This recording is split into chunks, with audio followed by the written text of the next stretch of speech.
Made of pen and ink, she can win you with a wing. Yoo-hoo! Ain't she cute? Boop, boop, be-doo. Sweet Betty.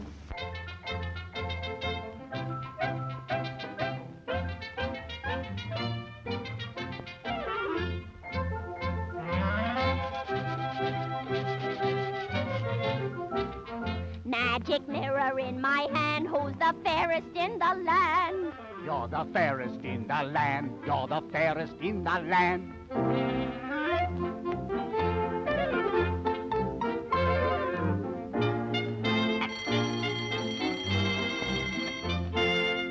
I want to see my stepmama, stepmama, stepmama. I want to see my stepmama. Her stepmama, the queen.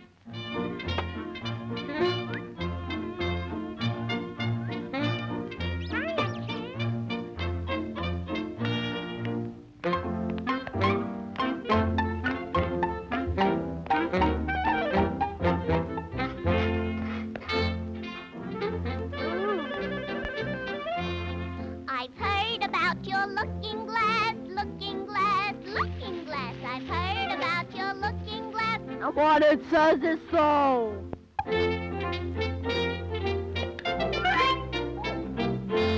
Magic mirror in my hand, who's the fairest in the land? You're the fairest in the land. You're the fairest in the land. Off with her head. Okay, queen. What a shame. Poor Betty. Always in the way. I can never play. My own mama would never say I'm always in the way.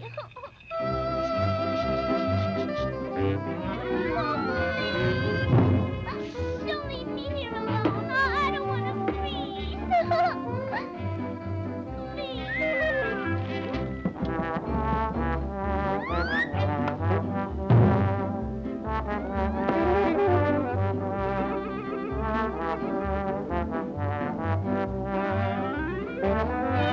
Save me, save me!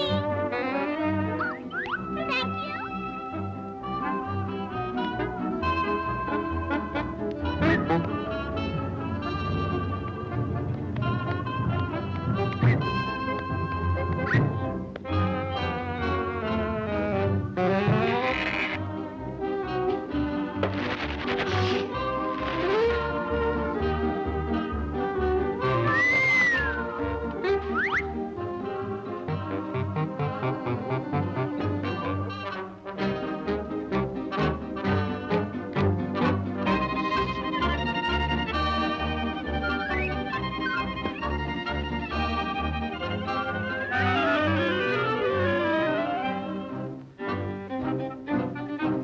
Am I the fairest in the place? If I were you, I'd hide my face.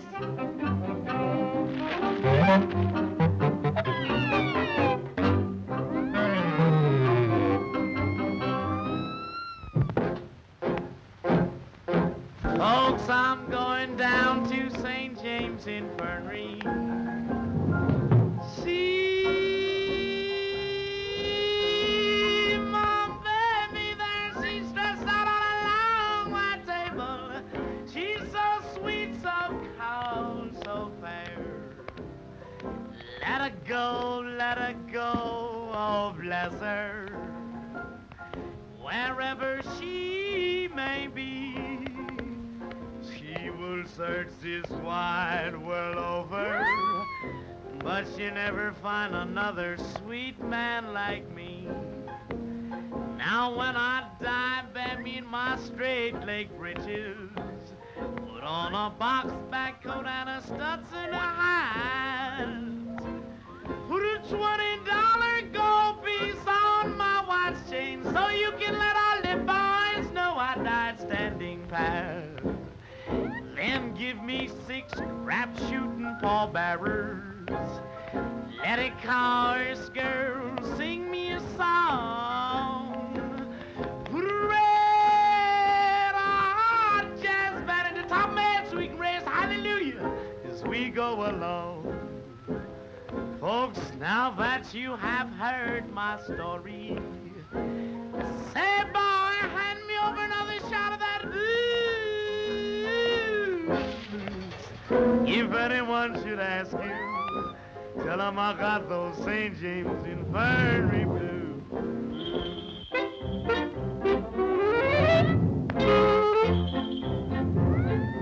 Magic mirror in my hand now. Who's the fairest in the land? You're the fairest in the land.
Officer, can you tell me the way to Three Rivers?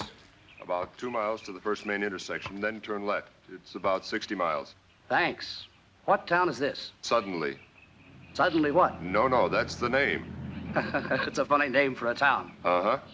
Hangover from the old days. That's the way things used to happen here. Suddenly. I see. Road agents, gamblers, gunfighters. Well, I take it things have changed. Uh-huh. Things happen so slow now, the town council is figuring to change the name to Gradually. Thanks, officer. Pleasure. Come back.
Hello there, Pidge.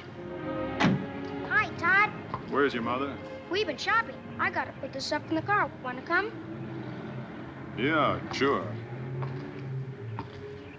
Todd? Uh-huh. Well, no.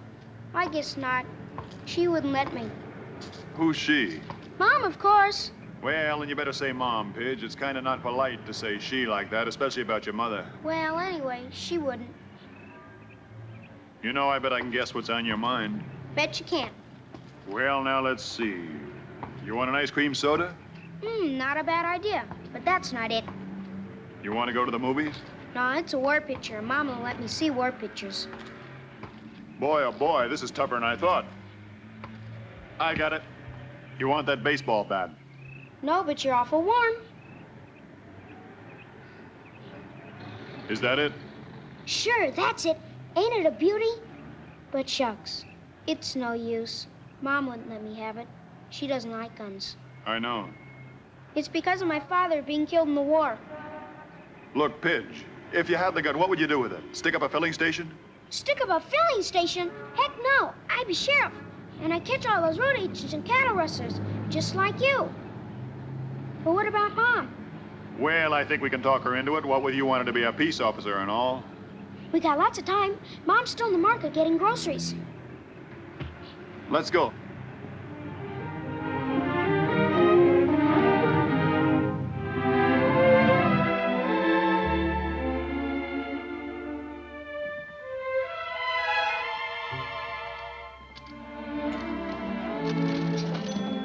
Oh, hello. I've got it. Oh, thanks, Todd. Hello. Hi. Can I give you a lift up the house? Thanks anyway, but I have the car with me. Going to church tomorrow? Yes. I'll pick you up about 11:15, huh? You never give up, do you? Ellen, I know how you feel. Believe me, I do, and I've tried to understand, but I haven't asked you to understand. that's because I'm in love with you. Todd, you shouldn't say that to me. Well, why not? It's true. Don't, Todd. Ellen, you can't go on being a widow forever. It's been over 3 years since Pete died. Don't you understand? No one can take Pete's place. I'm not trying to take Pete's place. I'm trying to make a place of my own. You've been wonderful, Todd, and I'm grateful. Really, I am, but I can't help how I feel. Ellen, you've got to stop doing this to yourself because you're doing it to Pidge, too, as well as to me. You're digging a big black pit and shoving all of us down into it. Leave me alone, Todd, please. Pidge, where did you get that gun? I bought it for him, Ellen. Todd, how could you? We thought you wouldn't mind, Mom, because I'm going to be a sheriff, just like Todd. Take it off, Pidge. Ellen. I can't help it, Todd. You know I can't stand seeing him play with a gun. But the boys got to learn sometime that guns aren't necessarily bad. Depends on who uses them. Todd carries one, doesn't he? Yes. Well, then. Just take it off, Pidge. Ah, gee. That's $3, please. Thank you. Ellen? I know you don't want the boy to see war pictures, but it seems... Teaching children the art of death and destruction, the cruelties, the tortures. He's got to know that these things exist. Then he can fight against them when it's his turn. You can't wrap the boy in cellophane. I can try, as long as possible. Look, when a house is on fire, everybody has to help put it out. Because the next time it might be your house. Todd, don't.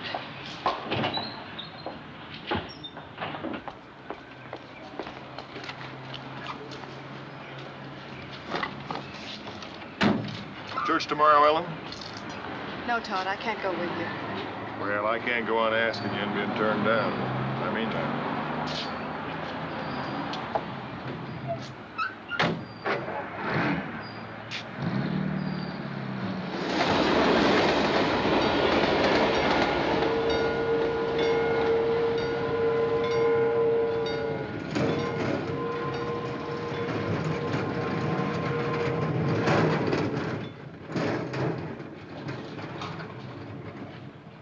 Bebop, going over to Tilly's for a cup of Java. You can handle things. It's a quiet day. It's been a quiet day in this burg for the last 50 years. You?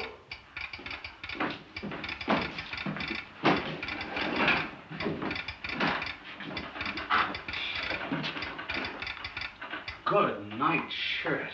What's the word? Get out of here. Get the sheriff. Tell him to get over here fast. It's an emergency.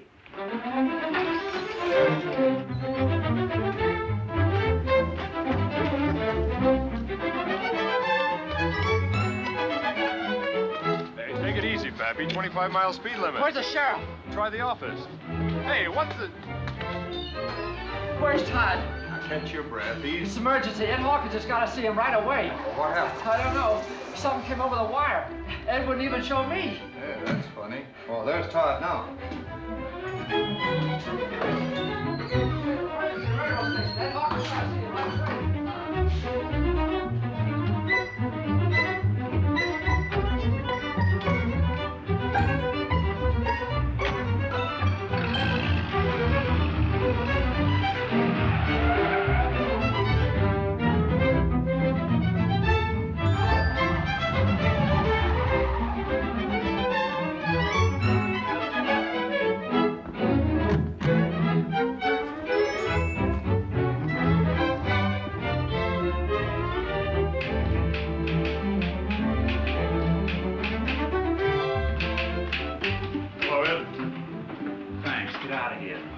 second. I want to know what it's about. It's top secret. Get out of here. For Pete's sake, Ed, I'd run my pants off for you. Ah, shucks. What the word? Listen to this. I haven't finished typing it yet. Sheriff Todd Shaw, Suddenly, California, confidential code hangover. Special train number 1019 carrying the President of the United States will arrive suddenly 5 p.m. today. President will detrain and drive to White Springs Ranch. Will require adequate transportation. Appreciate cooperation. Your staff with Secret Service operatives arriving 115 Kearney, Acting Chief, U.S. Secret Service. No mistakes, huh? Only in typing. 5 p.m. Now, can I use your phone? So? Give me State Police Headquarters at Weatherby. What's that code word again? Hangover. Hangover. Hello? This is Todd Shaw down to Suddenly. I want to speak to Captain Aaron. There's number 20, the 66 crossing. Hello, Cap Aarons. It's Todd Shaw. Say, look, I've got a message here. The code word is hangover. Now, I'm going to need 5 of your cars, 2 men to a car, and 1 Thompson gun to each car, and you... Oh, you did, huh? Swell. Right. Thanks. They got the same message. Aarons has the show on the road already. Gee, those state cops don't fool around, do they? No, they don't. Say, you didn't spill this, did you? It says confidential. Let's just keep it that way. I'll run over to Kaplan's garage. I'll be back in a minute. Okay.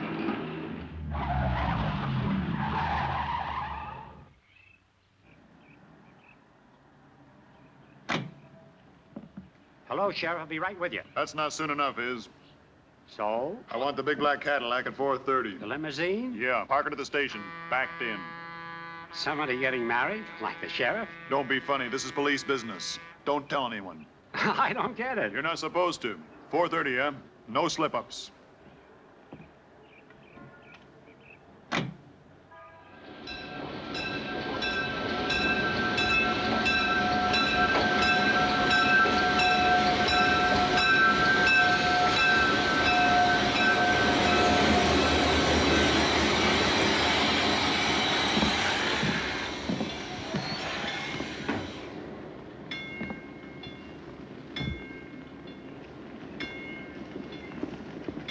Mr. Kearney? That's right.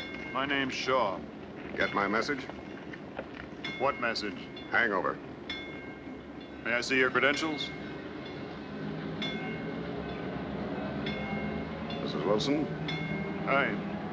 Haggerty? Schultz and Kelly. Glad to make your acquaintance. Yeah, I got your message. You're a careful man, Sheriff. Not always. This seemed like a good time to be, though. We always have to be. May I see your credentials? I've got a limousine ordered for 4:30. It'll be parked right here. Good. State Police have 5 cars on the road from Weatherby. Excellent. I guess that's about it. Not quite. You can still be of help to us. We'll have to check all of those stores facing the station. Mr. Kearney, I know every proprietor in this town. You can take my word for it. I can't take your word for anything. I'm sure they're okay. Just routine. All right, boys. We'll park the limousine between the tracks when the special arrives. Pretty rough in there. Maybe. Easier to cover. All state police cars can go in there, too. All right. Oh, who lives up there in the hill? Pop Benson, his grandson and his daughter-in-law. We'll check it. Mr. Kearney, if there's one place in this town doesn't need checking, it's that one. Pop Benson used to be in the Secret Service himself. For a bad ticket retired him. Pop Benson? You don't mean Peter Benson? That's right. Well, I'll be a monkey's uncle. What do you mean? Well, Pete Benson used to be my old boss. No. How do you like that, eh? Therefore, Mr. Shaw, he'll be the last one in the world to object. Pete Benson, for heaven's sake.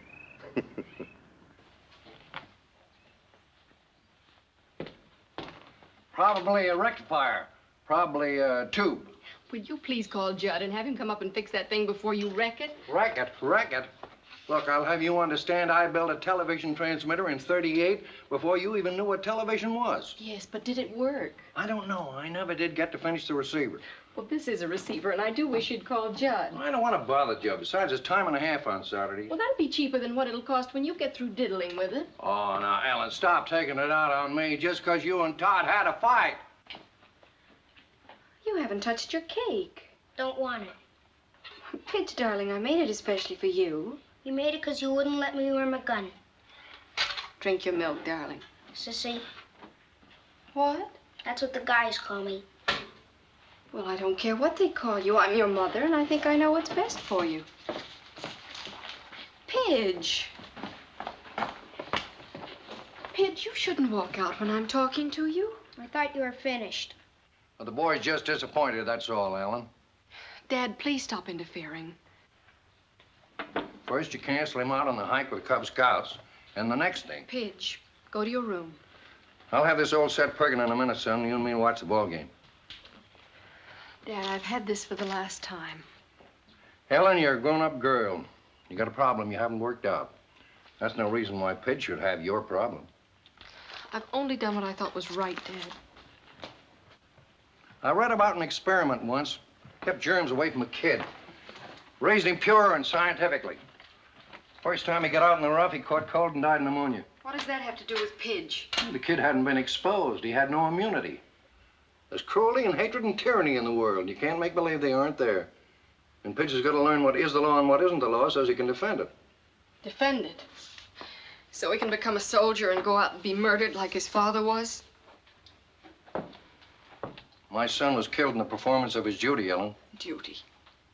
Being blown to bits on some godforsaken battlefield thousands of miles from where he was born. You call that duty? Yes, Ellen. Well, is that what you'd like for Pidge? Would that make you happy? Pete could hear you now, I think he'd be ashamed of you.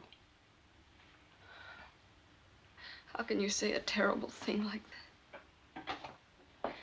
When the old boys wrote those words, life, liberty, and the pursuit of happiness, they sounded mighty nice. But they wouldn't have been worth a plug nickel if somebody hadn't made them stick.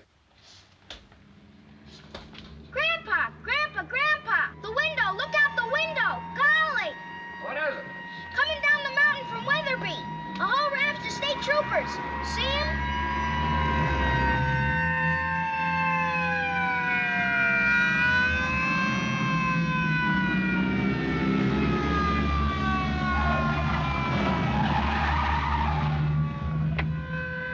Sure cut it fine. You couldn't possibly be surprised with all those sirens blasting. So I try to beat him. State troopers, right on time. Yeah, they're good. The best. All right, Bob, follow me. Okay. Well, there are two routes to the White Springs Ranch. You can go over the mountains here, or you can drop down to the main highway, go on into Three Rivers, and the ranch is about 20 miles farther on. We'll stick to the main highway. There's too much chance of an ambush in those mountains. Yes, Haggerty? We could use a roof watch in those stores, Chief, beside a street check. Look, Mr. Carney, every proprietor in this town has been here at least 5 years. I know them, I know their kids. No, it isn't that, Sheriff. It's the stranger that might use one of those stores for cover. I'd like them to lock up at 10 minutes to 5. Stay locked up until 10 minutes after 5. Oh, and put a man on the roof, too. All right, Berg, give him the word. No one, including the proprietors, are to remain in those stores at locking time. Anyone seen inside after 10 minutes of 5 might be shot on sight. Like the man says, it's important. Yes, sir. Tell Wilson to keep the station clear. Schultz will take over troopers and block off traffic approaches from 4:30 on. Right. Now, there's another hazard, sir. A house up in the hill. Yeah, I know. I'll check that one myself. Yes, sir. Todd, what the Hades is going on in this burg? Did some galoot make a uranium strike? No, not exactly. Now, look, Slim, you take over here and I'll catch up with you later. From 4:30 on, I want all pedestrian traffic kept off Main Street between Oak and Alder. The state boys will help you. If anybody in town squawks, why, you smooth things over. They know you, and this is all going to seem a little strange to them. I'm confused myself. Never have seen so many cops. What goes on? This is Mr. Carney, Special Agent in the Treasury Department, Secret Service. Mr. Carney, Slim Adams, one of my deputies. How do you do? Secret Service? I get it. They're shipping the national debt through here in gold bars. Just don't worry about it. You'll find out later. All right, come on. Let's go and check that car you hired.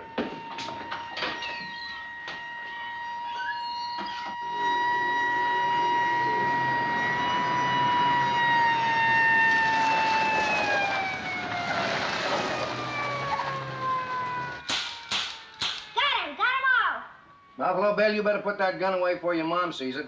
You tan your hide.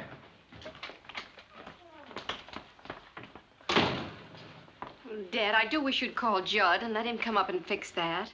Shucks, Ellen. I knew Ohm's law before they even passed it. Well, I don't want Pitch to miss the ball game after missing the movie and everything. All right, boy. Come on, get ready to plug this set in while I hold this screw down. We'll see what happens. Okay. Dad, are you sure you know what you're doing? Ellen, please. I know, but it says on the back of that they're 5,000 volts, and that's dangerous. Ellen, will you please stop being a woman? Ready, boy? Plug in. Dad! Dad, are you all right? Well, I guess I'm all right. It just scared the pants off me, that's all. Golly, look at this. I guess maybe you better call Judd, huh? Oh, honestly. That was a close call, boy.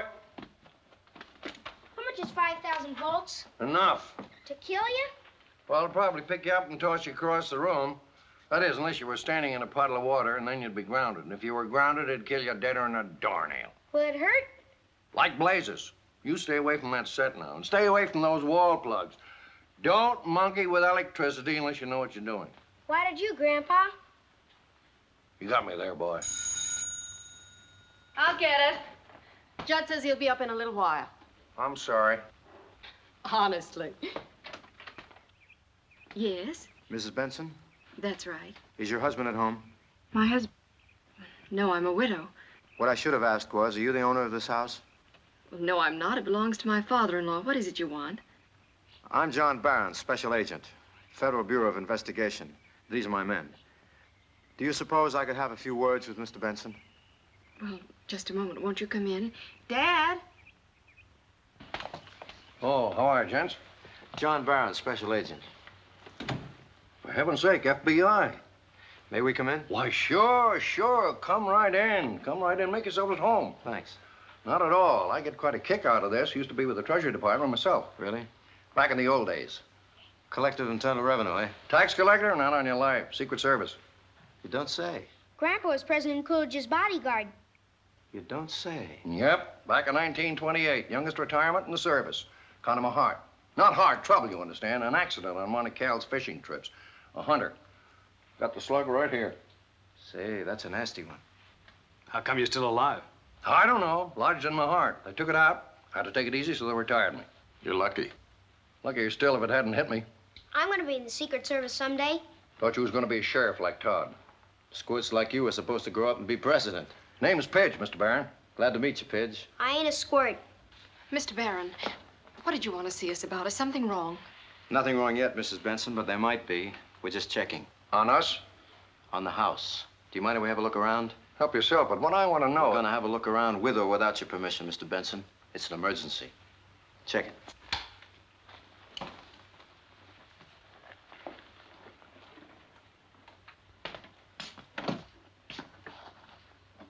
There must be something the matter.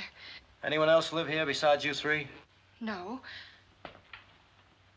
Anyone been by here today? No. Just the usual routine. Willie Harris left the milk. What's this all about, Mr. Barron? Just being careful. I'll explain later. 2 bedrooms, 1 bathroom. All clear. One here. Just like they said. Kitchen, back pantry, back door. Stairs go downhill to garage under kitchen. Cellar door in hall. Clear. Car in the garage. Look at this for a setup. I'm sorry, folks, but I'm afraid we're going to have to hang around for a while. Why? What's the matter? Don't be alarmed. There's nothing wrong. Well, of course there's something wrong. The FBI doesn't pay us a visit for the heck of it. Well, I won't stay. I'll take No, pictures. ma'am.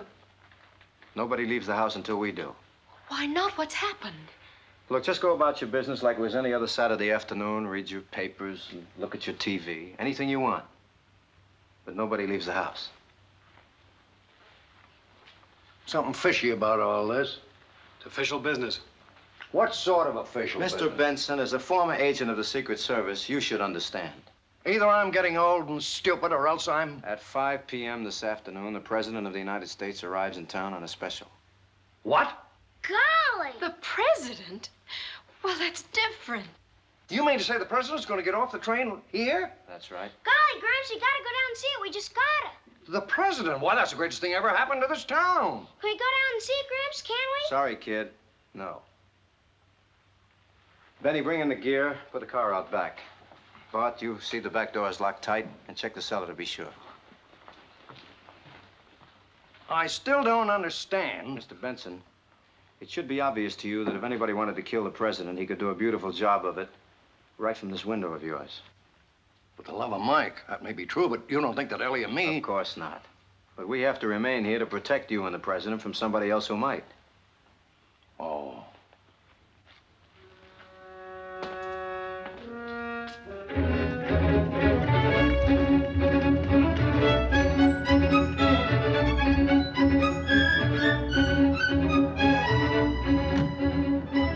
Carney. Yeah?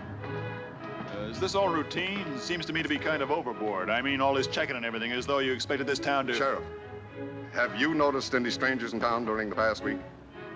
No. Are you sure? Sure, I'm sure.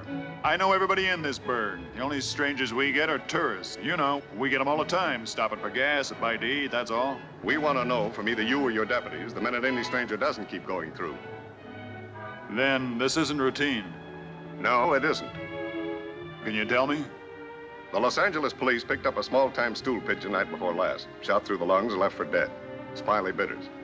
Before he died, he told them something was up. What do you mean something was up? An assassination attempt. Well, can you believe that? In our business, we can't afford not to. I mean the tip of a dying stool pigeon. The stoolie seemed very proud of being an American before he kicked off. Meaning crime is crime, but this is something else again. Right. So we can't take any chances. Let's go.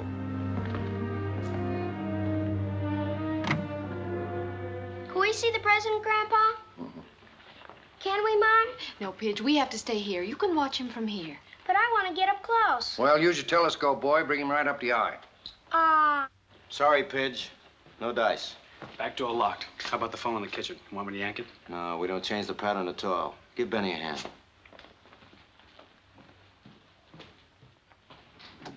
Mr. Barron, something I don't understand. I was in the service myself. So you told me. And though we made every precautionary check, we never went to extremes like this unless... Unless you were tipped that there was to be an attempted assassination. You don't mean it. I mean it. But you're FBI. Secret Service is responsible for the safety of the president. We're using everybody this trip, Mr. Benson. Have a look down there.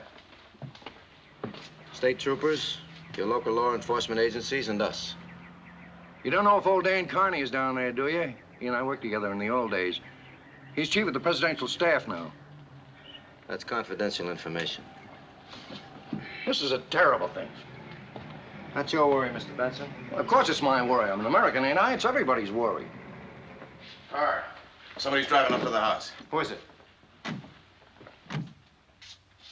It's time. He's the sheriff, Mr. Barron. There's someone with him. Who's with him? Well, I don't know. I've never seen him before. Well, for the love of Mike. What? Well, it isn't old Dan Carney, gray as an old shirt and red in the face as ever.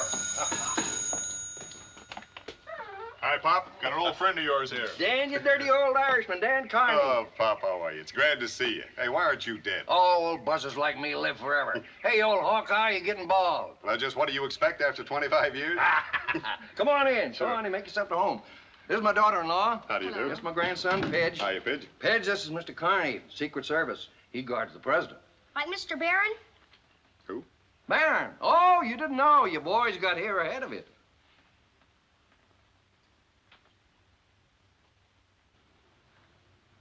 Shut up!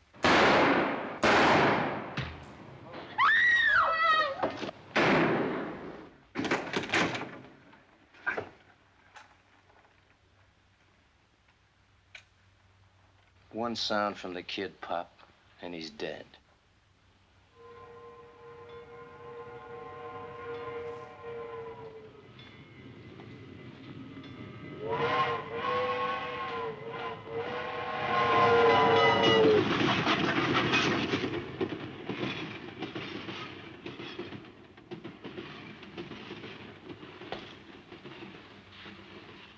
Train muffled it. Get rid of him. Put him in a cellar. You better take a rug with you, so give away.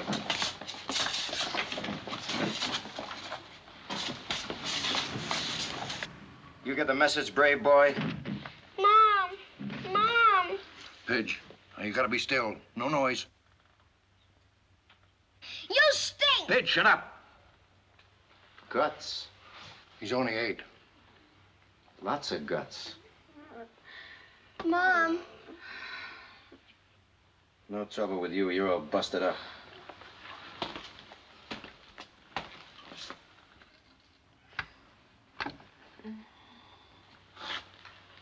All right.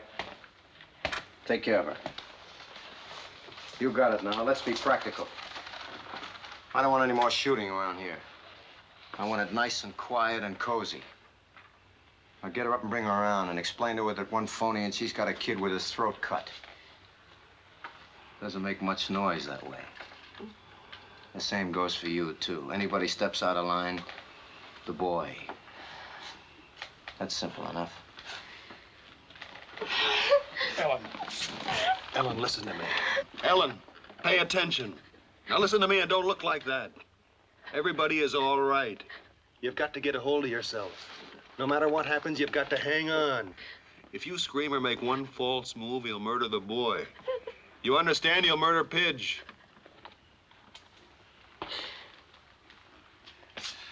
Did you hear him, lady? Yes. Yes. Good. And we're all in accord. All right, inside. We'll get a long time to wait. Relax. Move the kitchen table in front of the window. All right, sit down, sit down. Look at your TV. It ain't working. Well, work him over then. Fix him up. Don't sit there waiting to blow your cork. Keep yourselves occupied. I gotta think.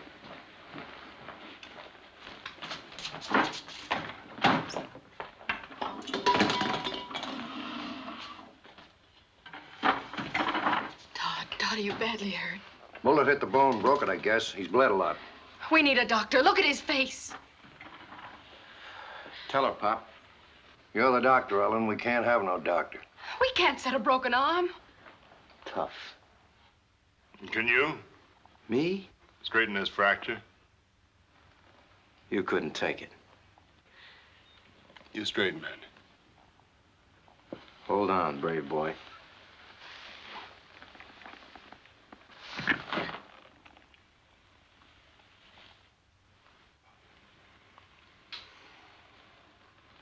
Tie it up. May we take him into the bedroom? Sure. But the boy stays here.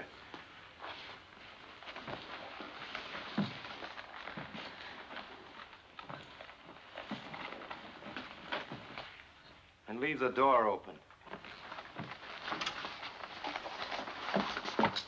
All right, let's go to work.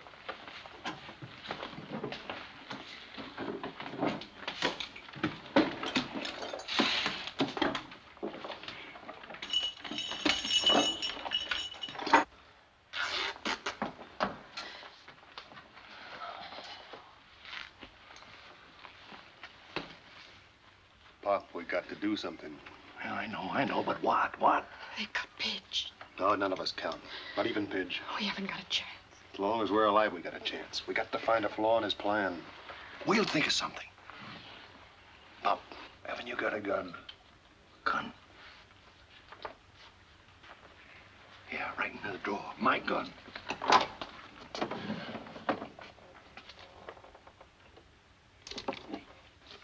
Is it loaded? No. I hid the cartridges in the counter page. You're a dirty, lousy gangster. Leave him alone, Benny. Did you hear what he said? Yeah, I heard what he said. You've been looking at too much television. He ain't a bad squirt. Just tell him to shut up. Sure. This thing's metal. Steel top, chrome legs. I figured wood. No difference. Use the bracket, screw him to the leg and then to the floor. That way the table won't dance. You're a coward. You're a bunch of cowards. And you're getting too fresh. So button it. Johnny, why all the trouble? Big deal. This is a lot of work. Do it, Benny. But, Johnny, I don't see I said just do it, Benny. Once you get the gun anchored, you got a solid base. You'll see when we get to it. This gun's got a heavy recoil. It won't stand still. When we got just 3 seconds to nail the president. And I don't want the table to shimmy when we get to it. Oh, Tommy gun would do just as good. Tommy gun stinks. No accuracy, no punch. Might as well use a revolver. This is the gun. When I was in the Army. So I wasn't in the Army. Tighter, tighter. Pop, you find those cartridges yet? Not yet. This is quite a gun, Benny. Quite a gun. I did a lot of chopping in the war with a baby like this. A lot of chopping. You're wrong about me, Pidge. Being a coward. Last war, I got a Silver Star. North of Casino, pocket of resistance. I killed 27 men, all by myself. I won a Silver Star, medal. I stole it.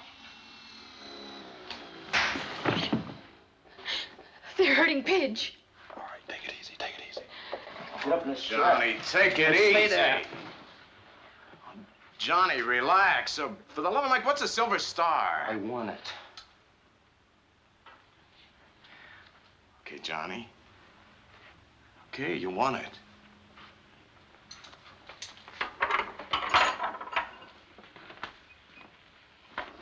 I got him. They've been there a long time. Yeah, get him back in here. What are you all trying to pull? All of you inside. Come on, come on.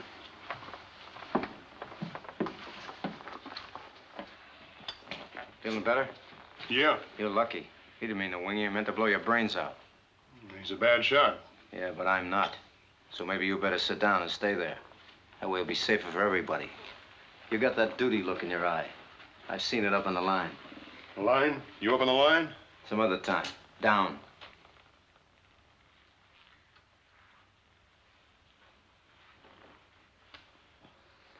Bart, you fool! His car's out front. Put it in the garage, quick. I have to think of everything.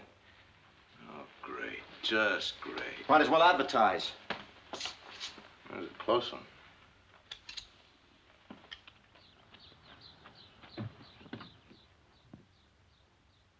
Hot in here.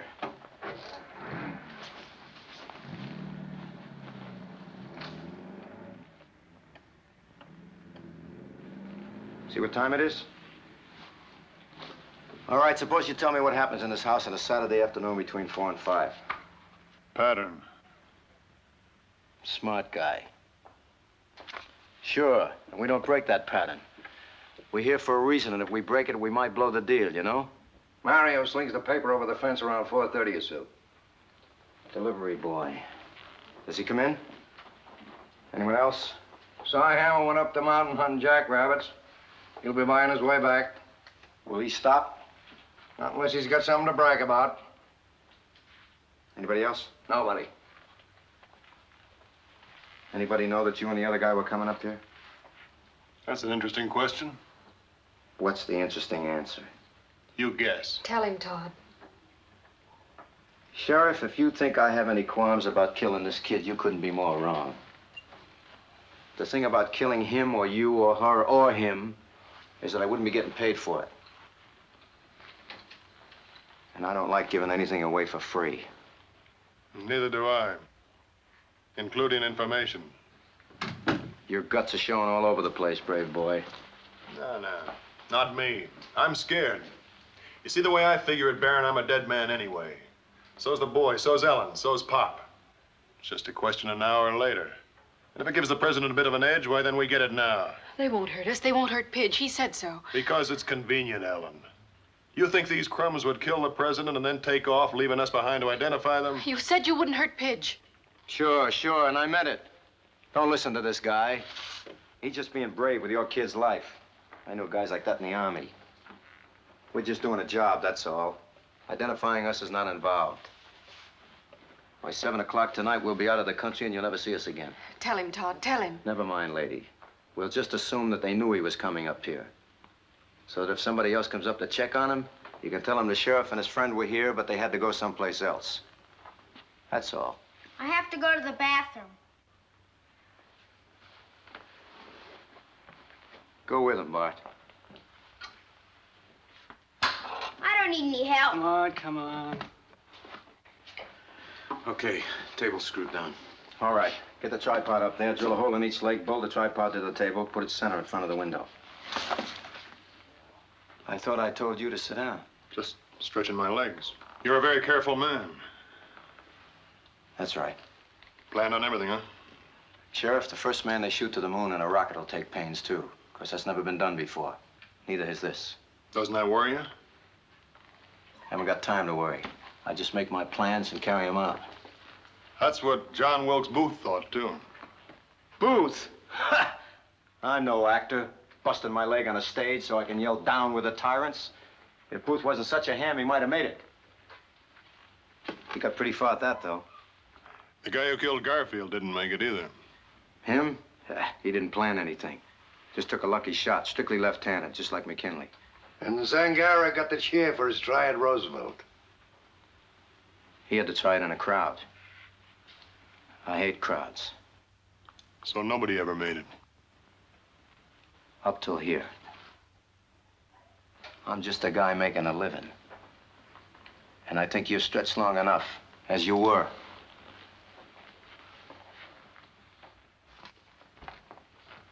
Bart, take over Benny's work. Okay. Benny.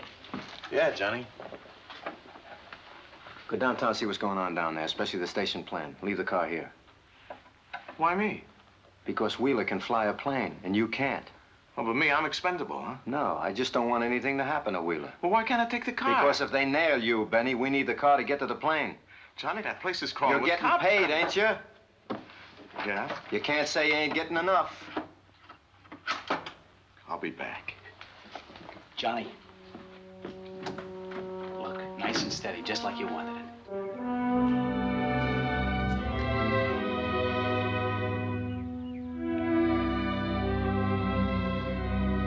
Open the curtain.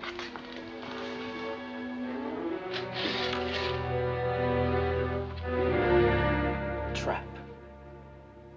Big, beautiful booby trap. You can't do this. You can't do it.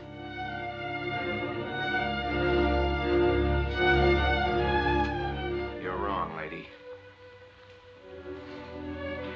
Take a look. Go on, take a look.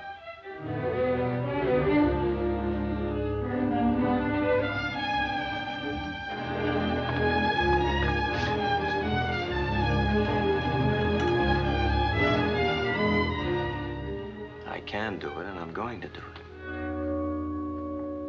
But you're an American citizen. Sure. And at 1 minute after 5, I'm going to be a very rich American citizen. You'll never get away with it. Shut up. I got a stomach ache. Take a pill. Maybe the old man's right, Johnny. It's a terrible thing, a terrible thing. Turn it off, will you? Just another man, a man. Yeah, but the president. Yeah. Yeah, I never killed a president before. Who's that? It's Judd Kelly. Television set went on the blink. Ellen sent for him to come and fix it so the boy could watch the ball game. Why'd you tell me? Well, we simply forgot all. He's a harmless boy, Baron. Don't hurt him. Okay, but if you cross me up... He won't. He won't. All right, Pop. You got the ball. Let him in, but watch it. Ellen, we gotta keep this man talking. Why? Why? Because that's his weakness. Sooner or later, he'll drop his guard. We gotta find a way to get Pop's gun. Hi, Pop. What's new? Hello, Judd. Think I'd better get up and fix your rig before you electrocuted yourself. Come on in. Todd, what happened to you? Ask him. Same thing will happen to you unless you do exactly as you're told. You're kidding. Is that real? It's real, all right. What's your name? Judd Kelly. What are you doing here? I came to fix the television set. Drop it. All right, Bart, case me. I don't have any dough, if that's what you want. What is this, a stick-up? Yeah, that's right. It's a stick-up. You'll never get away with it. Go over and sit down, Buster. Take your luggage with you. You too. Down. I don't take it. Did they rob the bank? What's the gun for? What's going on? Where's your store? Main Street. Who runs it? Just me. All alone? Do you have to point that gun at me? Alone? Answer him. Yeah, You locked up when you left? Nobody knows you were coming here. that's right. Just a service call. That gun makes me nervous, mister. I'm not going to be a hero. You can put the gun away. Sure. But I'm telling you, Buster, like the others. One pass and the kid gets it. That's right. He gets it. So you see, his life depends on you. Got it? Yeah. Wilson? Carney back yet? No. He's certainly been gone a long time.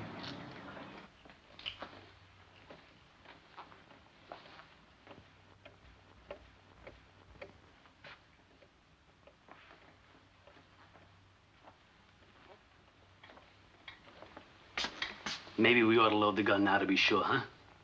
No. That's just what the sheriff would like. Forget about me. I've had it. Don't con me, Sheriff. The minute this gun was loaded, one of you brave boys might decide to go for the ride just to fire it. And if you fired it, that might alert a few state cops down there, and the game would be over, wouldn't it? You got any food in the house? Of course I have. I'm gonna grab a bite, Bart. Watch him. Bring me a little glass of milk, will you, Johnny? My else is murdering me. Just watch him, Bart. Watch him. I don't dig it. Will somebody tell me what's Sit going on? down. Be quiet.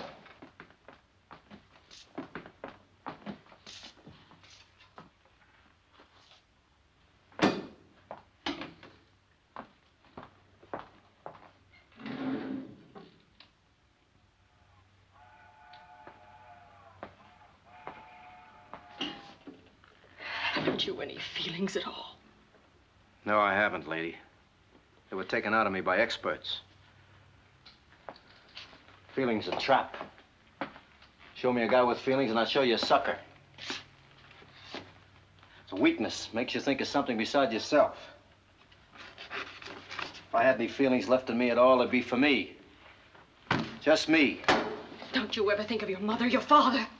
Think of him? I used to think of him a great deal. My mother wasn't married. My old man was a dipso. They left me in a home. A home. When I was a kid, I swore that one day I'd kill them both. But I didn't have to. They drank themselves to death. Feelings? The experts took care of that. It's no use. It's no use.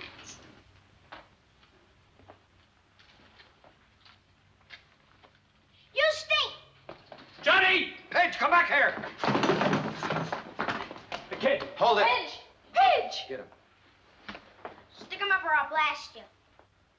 Nice going, Bart. It's only a cap pistol. I gave it to him myself. Darn you, Don John, darn you! You ought to beat his brains out, the little... What's so funny? You should have seen your face. A cap pistol. Go ahead, lab yourself sick. That's a pretty good model, though, isn't it? They make them real today, don't they? Here, Pitch, blow his brains out. A couple of big, bold, bad men getting scared to death by a 6-bit cap pistol. I ought to beat that kid. I'm not sure that he couldn't take you. Go put some milk on your ulcer and bring me a piece of the cake. Yeah, I need some milk. Pain's pretty bad. Where's Penny? Why don't we hear from Penny? Sit.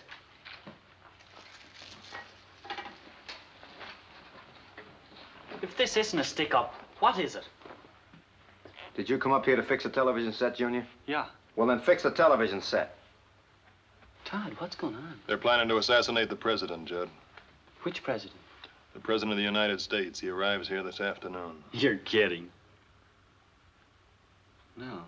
No, you're not kidding. The president? Kill the president? They can't. They couldn't do a thing like that. They're stinking traitors. They're Benedict Arnolds. Are you guys crazy? You can't do a thing like that. Sit down, reckless. Don't you realize what that means? That's assassination. He's your president, too. Make a deal with you, boy. We kill you instead of the president. That's even, Stephen. Okay with you? Thought not. Anybody else want to take the heat off the president? How about you, Sheriff? It's a bad joke, Baron. Anybody else want to volunteer? They're commies. They're enemy agents. All right, who is behind it, Baron? I haven't the slightest idea. What's in it for you? You're curious, aren't you, Sheriff? Want I last? I like you, Sheriff. You got guts. You must have been a good soldier. I got by. I won a Silver Star. That's pretty good. Killed 27 Jerrys all by myself. You're a born killer, that's all. Yeah. Some guys liked it. I know a couple. It's a funny thing. In the war, you do a lot of chopping and you get a medal for it. You come back and do the same thing and they fry you for it. Hard to match up, isn't it, Baron? Just when you get real good at something, you're a murderer. Yeah, over there you can knock over a whole platoon. Or a guy invents a bomb and kills 100,000 people just like that. And maybe gets more medals. Here, you put a slug in a double-crossing squirt that isn't even worth burying and you have to take the gas. Smiley Bitters? That's right. You mean they got to him before he died? Yes, Baron, they got to him, and he talked. What do you think those troopers are doing down there? Why do you think Carney Who's Carney? The man you murdered. Oh, him. Murdered? Where? Right out in the hall. Knock it off, Sheriff. So they know about me. Sure, if Smiley talked, they know about me. This isn't good, Johnny. Of course it's good. We not only get the loot, we get the glory, too. Baron, why do you hate the president so? I got no feeling against the president. I'm just earning a living. By treason. Hey, Stu's craps. Don't give me that politics jazz. It's not my racket. I don't even know who's paying me, and I don't want to know. What's the difference? Didn't it occur to you why they want you to do it? Certainly it did. But that makes them suckers, not me. I'm the guy who's getting it made. Listen, Sheriff, a man can stand for so much and no more. Why, before the war, I drifted and grifted and ran. Always lost in a great big crowd. I hated that crowd. I used to dream about the crowd once in a while. I used to see all those faces scratching and shoving and biting. And then the mist would clear, and somehow all those faces would be me. All me and all nothing. But the war changed everything, eh, Baron? I'm no traitor, Sheriff. I won a Silver Star. And learned how to kill. Yeah. Maybe I did. Maybe that changed everything. Maybe people began to know who I was. After the show, I hooked up with an outfit for good dough. The fingers said where and how much, and Johnny Barron did the job. You think anybody else could handle this job? You think Benny or Wheeler could do it without me? Talking too much, Johnny. There's nobody else can do this job because they got too much feeling. And feeling's no good. I got nothing against the president, Sheriff. He's just worth $500,000 to me, tax-free. Making my own laws about the taxes, too, Pop. The guy is goofy. Shut up, Judd. Listen to him, Buster, and don't ever say that again. Ever. You heard him, Judd. $500,000, huh? Yeah. That's a lot of scratch, Sheriff. A man could retire on that amount of scratch. How do you know it'll ever be paid? Half of it's been paid. And the rest? I'll get it. I wouldn't be sure. It's not just a man. It's the president. That's what's so funny. The laugh is on the guys who are paying the freight. All this loot and they don't even know what they're doing. 500,000 clams for absolutely nothing. Because tonight at 5 o'clock, I kill the president. 1 second after 5, there's a new president. What changes? Nothing. What are they paying for? Nothing.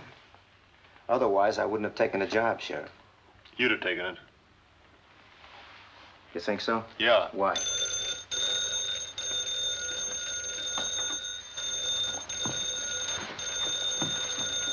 All right, take it easy. Come on, lady. Do as you're told and everything will be fine. Answer straight, clean, and plain.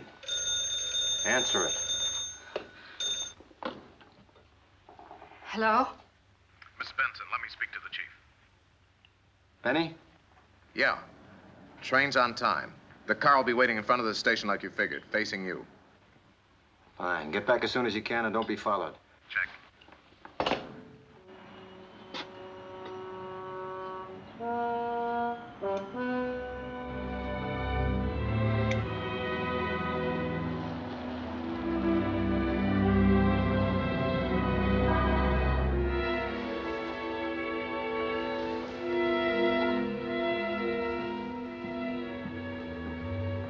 There's the big boy's car now. Lovely target. Hey, hold it, mister. Yes, officer. What is it? What's your name? Fred. Fred Whitaker. What are you doing in town? Just passing through. Where's your car? I don't have one. I hitchhiked in from 3 Rivers, waiting for the train now. Figured I'd take the train on to L.A. What train? For 5 o'clock. The 5 o'clock. Now that's right strange. Why, officer? Because we don't have any 5 o'clock train that stops here, mister. Except today. And that happens to be a special that you don't know about. Except that you do. Must be some mistake. You made it. Oh, now look, officer, I got identification. I can prove who I am. I got my driver's license right here. Come on.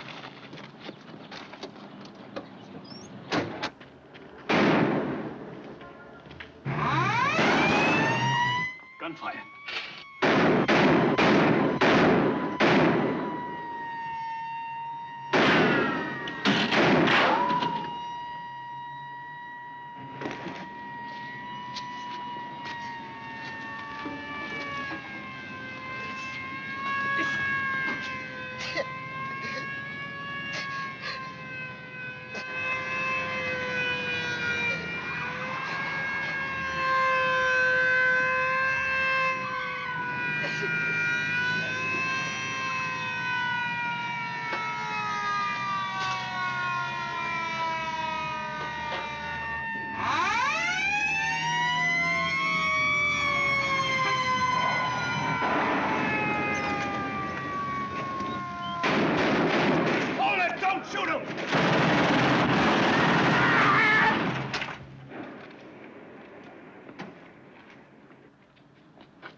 I told you not to kill him. Not to kill him after He was our only link.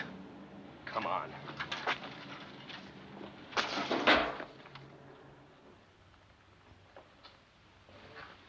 So long, Benny. You think they got him? I only hope he's dead. Haggerty. Yes, sir. We got him. Dead, unfortunately. Wasn't Carney's last checkpoint the house on the hill? That's right, but he and the sheriff are going to check the White Springs Ranch route, too. We haven't been able to reach them. We'll take 2 troopers and backtrack him. Start with the house on the hill. We've got to find Carney. Right. Now, we got trouble.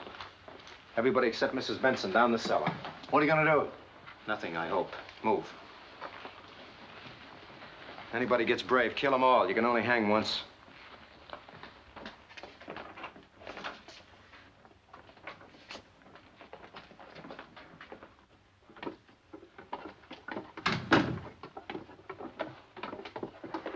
Ed, stay up there. Now, look, get a grip on yourself. I want you to look relaxed. If you don't pull this off, everybody is dead. Do you understand? All of us dead. So be yourself. I don't know what you mean. They'll come up here to check whether Connie and the sheriff were here, and I want you to go out front. I don't want them in the house. I can't. I don't know how. I don't know what to say. Just go out and water the flowers. Do anything you like, but keep busy. Lipstick and rouge, quick. Now listen to me carefully. They'll come up to check whether Connie and the sheriff were here. Certainly they were here. They came up to check the house, but at 3 o'clock they left here. They went out on the White Springs Ranch Road. They took Pop and the kid with them. And that's the last you saw of them. You got it? You got it? Yes, yes. You look like a ghost. Step on it. Pull it off, lady, or everybody is dead. Everybody.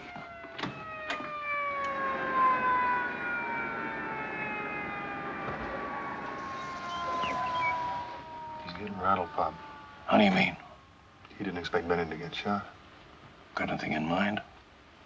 Maybe. Now listen. Shut up, you guys. Mrs. Benson? Yes? My name's Haggerty. Then you must be one of Mr. Carney's men. That's right. Has he been here? I haven't seen him since they left. They came up here about 3 o'clock to check the house, they said. I don't know why. Who is they? Why, Mr. Carney and Sheriff Shaw. Then they said they had to check the White Springs Ranch Road. Is your father-in-law, Mr. Benson, here? Well, no. No, he isn't. You see, he used to be Mr. Carney's chief. Yes, I know. So Mr. Carney took him along, my little boy, too. Then you're alone? Yes. And you haven't heard from them since they left? No, I haven't. Something's wrong. I know something's wrong. No, Mrs. Benson, nothing's wrong. We're just checking, that's all. But if you see or hear from them before I do, please have them check the detail down at the railroad station. It's very important. Thanks.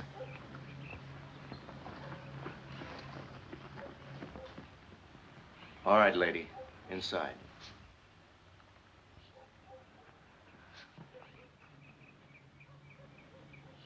Come on, come on. Very nice. Very nice job. Congratulations. You don't like me, do you? You're an animal. I don't like you either. Animals kill each other to live. That's what you're doing. How do you like your roast beef? Medium rare or well done?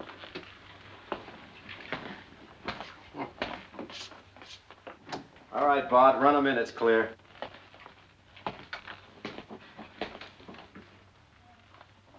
I wish you were dead. You haven't got the guts. Just give me a chance. Here's your chance. Go ahead, take it. But remember the squirt in the cellar.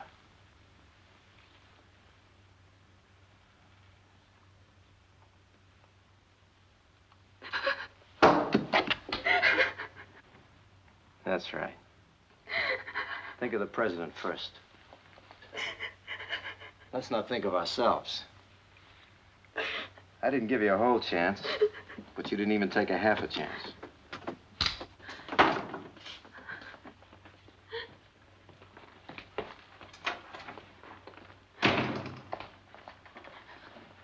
Everything okay, Johnny? Sure, everything's fine. She played her part real good. Should be in television. You! Didn't I tell you to fix the television set? You told me to set. Get your stuff and fix it. It'll keep you from getting patriotic. I don't do something, I'll blow my top just sitting here. Fix the set and shut your mouth. I don't like what you say anyway. Now fix it. We still got time.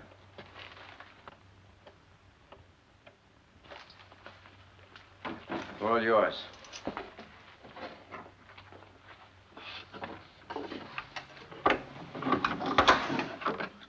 Open them.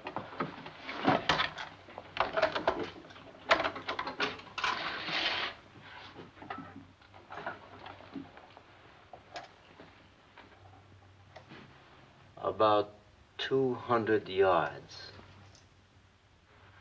Baron, isn't that a German rifle? Yeah. You know it? I know it. Where were you during the war? All the way from the Kasserine Pass. I won a Silver Star. Where were you? Normandy to the Elbe by way of the Bulge. You get up into Germany? No. Bet you were one of those big shot guys, huh? With the gold bar on the shoulder. No, I was a corporal. How about you? Corporal? I made sergeant. You didn't like officers? Officers. Big shots. Yes, sir. No, sir. Salute, sir. Big shots. You don't like big shots? Not when you're bigger, Sheriff. I killed more Jerrys than any 5 officers put together. I did some pretty good chopping in the war. Pretty good. Like I said before, you're a born killer, that's all. Yeah. They taught me how, and I liked it. My CO used to stand there and shake like a leaf while I chopped. If more guys like me had Tell me one thing, Baron. How come you missed Germany? They sent me home. My tour was finished. Your tour? In the infantry? Are you kidding? Why, you finish your tour in the infantry when they plant you in a box. Tour. That was for the Air Corps. Turn it off. Yeah, you probably went over the hill. I said turn it off. You know, Baron, you got the yard look. You look yardbird to me. I'm telling you, Sheriff, turn it off. Big shot with the yardbirds, eh? Come on now, tell me. Where were you court-martialed? What was it for? Rape? No, not rape. Killing, that's what you like, killing. Maybe shooting down unarmed PWs, huh? Sit down and shut up. But, by golly, you got away with it, so... I got it. Section 8. You went out on a Section 8. Section 8. Psycho in charge of killing, huh? You know, I knew guys like you. Killing was sweet. Rather kill a man than love a girl. A real kick, the thrill with the guts. Stop it, Todd, stop it! Or maybe you didn't like your CO. Maybe you shot him in the back, that it? Maybe you killed... Ow! Like I said, shut up.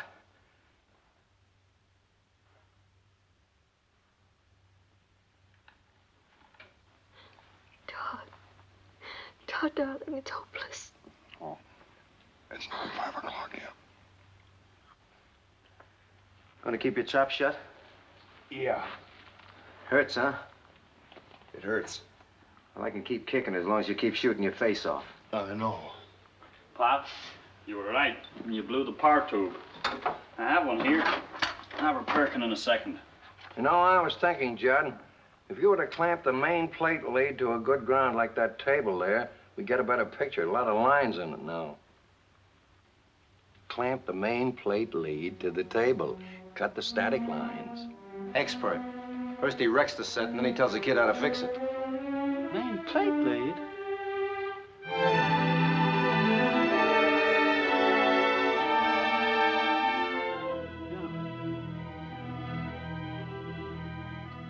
That's right, Judd. All it needs is a high potential ground. We're a long way from the broadcasting station.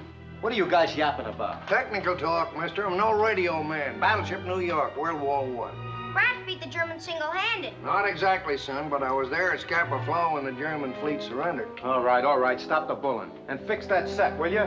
Yes, sir. Oh! Dad! Oh. Dad, what is it? Pain, man. What hit him? It's his heart. He has a bad heart. Page, my pals, top drawer of the bureau. I'll get him. You stay put. The kid'll get him.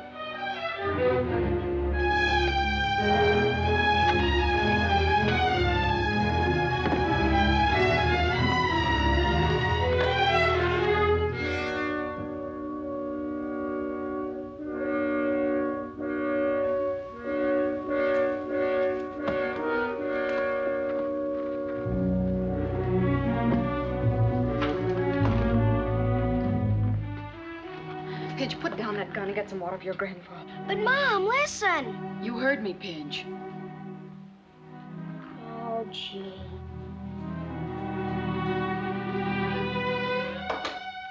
You know what I think, Pop? I got a feeling your heart attack's a phony. Pain's bad. I'm warning, if you're trying to pull something, you better watch it. Baron, I've been thinking. You've been thinking you'd like to take a crack at this rifle. You think I want to get myself killed? Yes.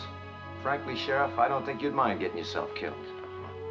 Nobody wants to die. Do we have to talk about it? Why don't you shut up? No guts. Nerves. That's all that gets on my nerves. Now, why would I want to get myself killed? Because it's 5 minutes to 5, and a shot might bring those state troopers storming all over the joint before the president arrives. But, Sheriff, I can put you away in 2 seconds by twisting your arm again. That way is no noise.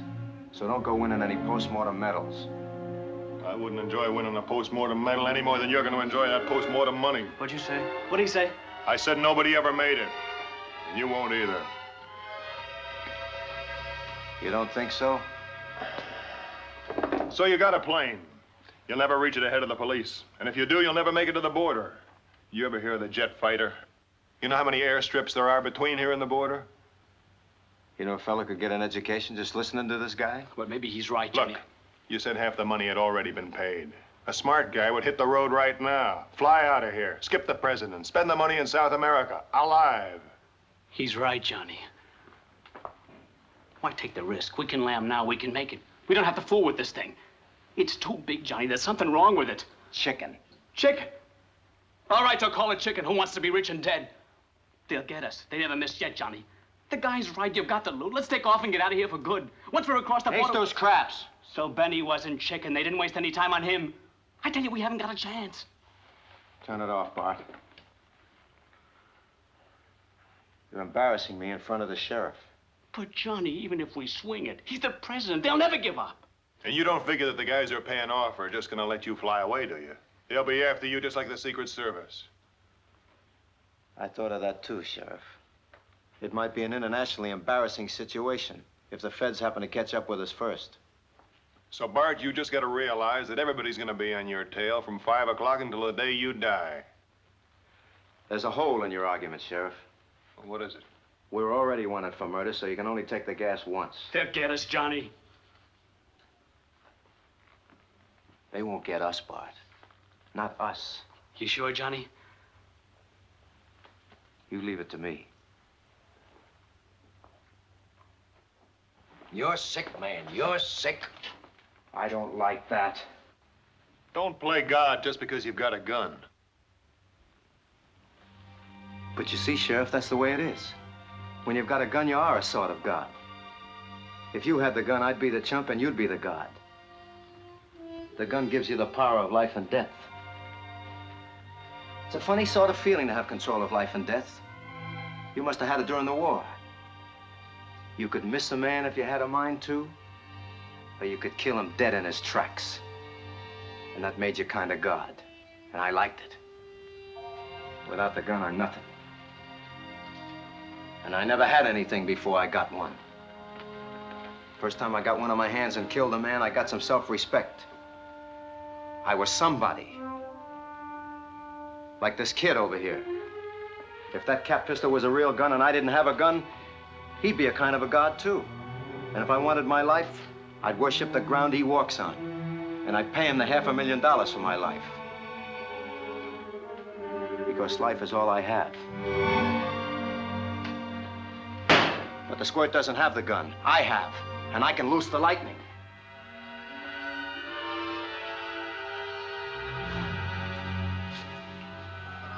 The score is all tied up, 5-5. So we No noise, just pictures. Third time this season.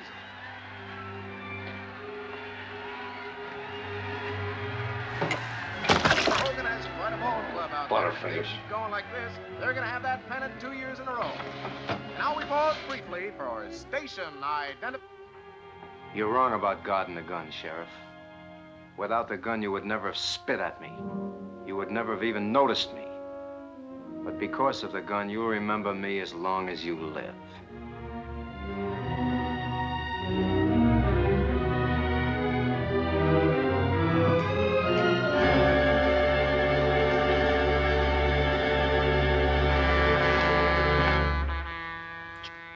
Where's it now?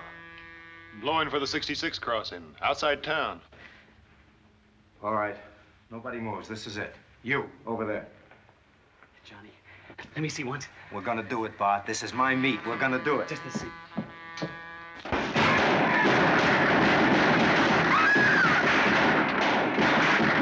Return fire!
It didn't stop.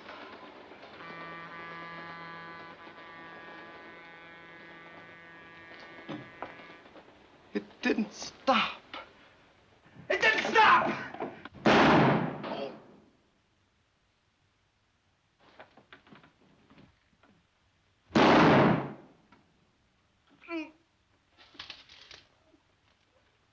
No. Don't. No. Please, no. No. No.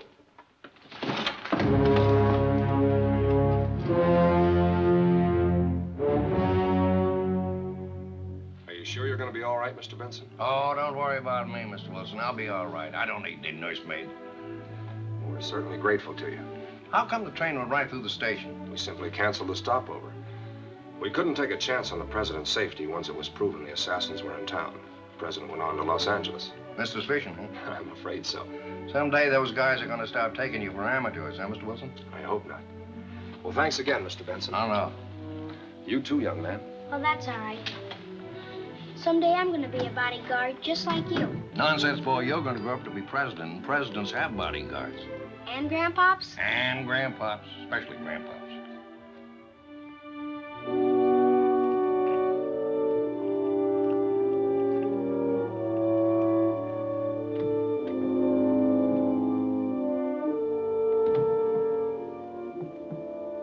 Ellen, How's Judd? he didn't make it. And Slim? Critical, but they think he'll be all right. I guess somebody had to make the mistake. What? Something Dad said this morning about principles. Get in, Todd. I'll drive you home. Oh, thanks. I've got to go over to the office. Can I pick you up for church tomorrow?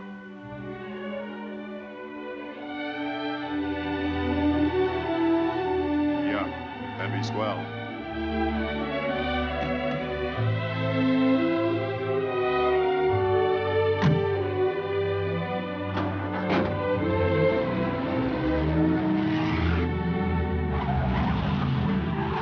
Say, officer, Yeah? could you tell me the way to Three Rivers?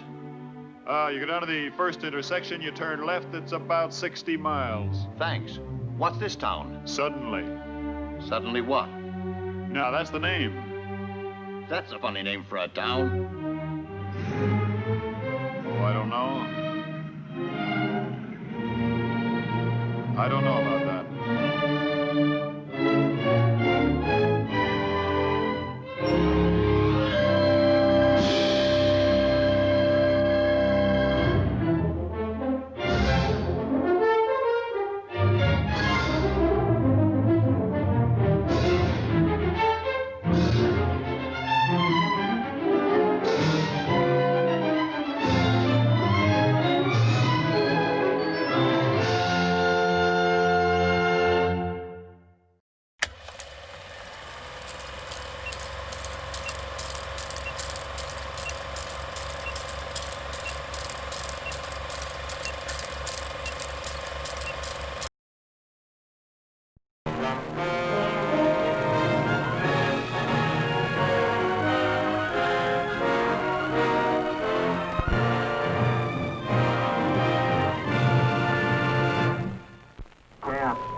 Since the splitting of the atom only a few decades ago, and through his God-given genius of science, man, at last, has succeeded in penetrating further and further into the unknown vastness of space.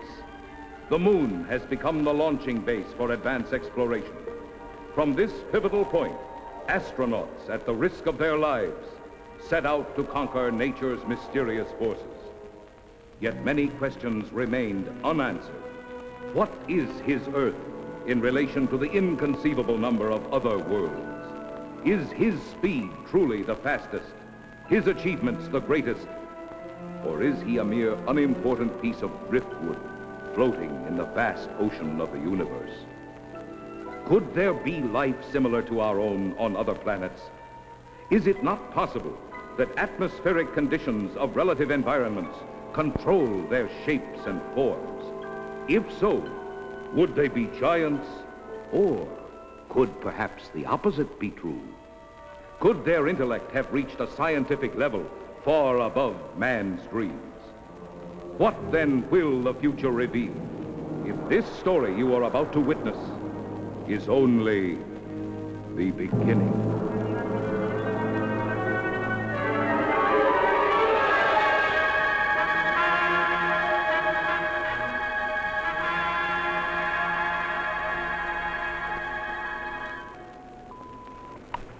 Log entry. Pegasus 3, March 16th, 1980. Captain Leonard, pilot. Lieutenant Webb, navigator. This is the 7th and last day of Space Reconnaissance Research, Flight 361, for United States Air Force Lunar Base 1. We are 21,000 miles from base, bearing at 270 degrees, 23 minutes. Azimuth at plus 46 degrees, 46 degrees, 50 minutes, ecliptic. On routine successive approximation by trajectory computer using data from the space position recorder. It's quiet and lonely out here. And frankly, we'll be happy to get back to that dreary old moon.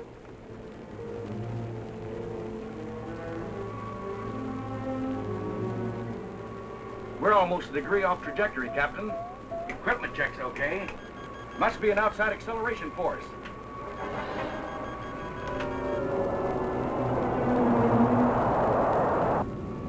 Something approaching fast. I'm setting up auto-evasive pattern. A large planetoid object is on a direct collision course with us. We are under 11 G's exterior acceleration and have no control whatsoever.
Just incredible. 2 ships missing in less than a month. Nothing within thousands of miles of their position. And yet they crash into something that appears suddenly on our radar, big enough to be a planet. And then the next instant it disappears. It's against all theories of space. You get the same reports from bases 2 and 3? It appeared for a second or two, then vanished completely. A ship is on a routine flight. Controls, rockets, everything in order. And then all of a sudden...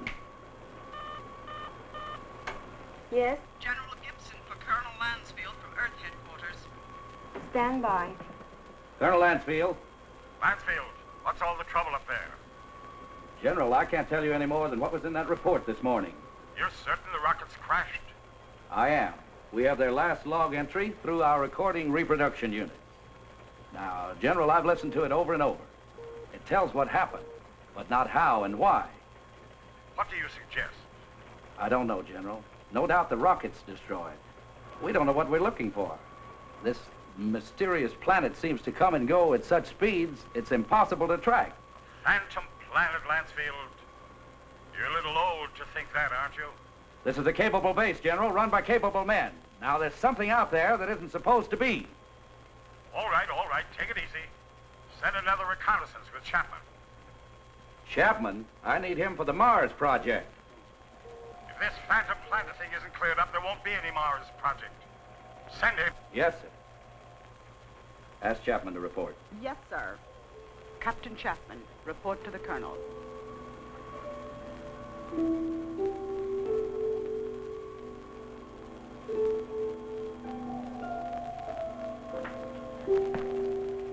Sir, I've been testing the pressure equipment for the Mars project. Forget about that now, Chapman. You leave tomorrow morning. The General wants someone with your experience. I don't know whether to feel flattered or not. What exactly will I be looking for? A floating space monster? This is no joke, Frank. I wish it were. Sorry, sir. You know how rumors move around this base.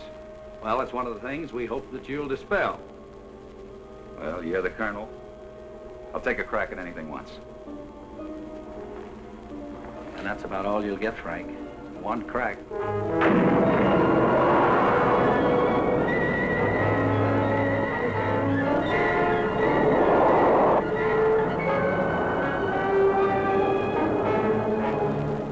18,000 miles out at 270 degrees azimuth and 47 degrees ecliptic. Speed 4.6 miles per second. Check. Computer guidance on. Stability course on. Direction of rocket's port off. Direction of rocket starboard off. Set to automatic. Check. That does it, Captain. We can relax a bit now. Takeoff's always the same. My heart pounds like a sledgehammer. Yeah, mine too. How about the screen? Never fails to fascinate me from up here. You know, Captain, every year of my life, I grow more and more convinced that the wisest and best is to fix our attention on the good and on the beautiful. If you'll just take the time to look at it. Here's some guy, McConan. Lunar Base 1 to Pegasus 4. Lunar Base 1 to Pegasus 4. Can you read me? This is Pegasus 4 to Lunar Base 1. This is Lieutenant McConan. Colonel Lansfield for Captain Chapman. Chapman standing by. Anything out there, Frank? Nothing, Colonel. It's almost too quiet. Well, keep alert. And don't waver off your course 1 degree, unless you think you're on to something. And if you do get onto something, report at once. Yes, sir. Pegasus 4 to Lunar Base 1. Over. Out. I hope whatever was out there is gone now.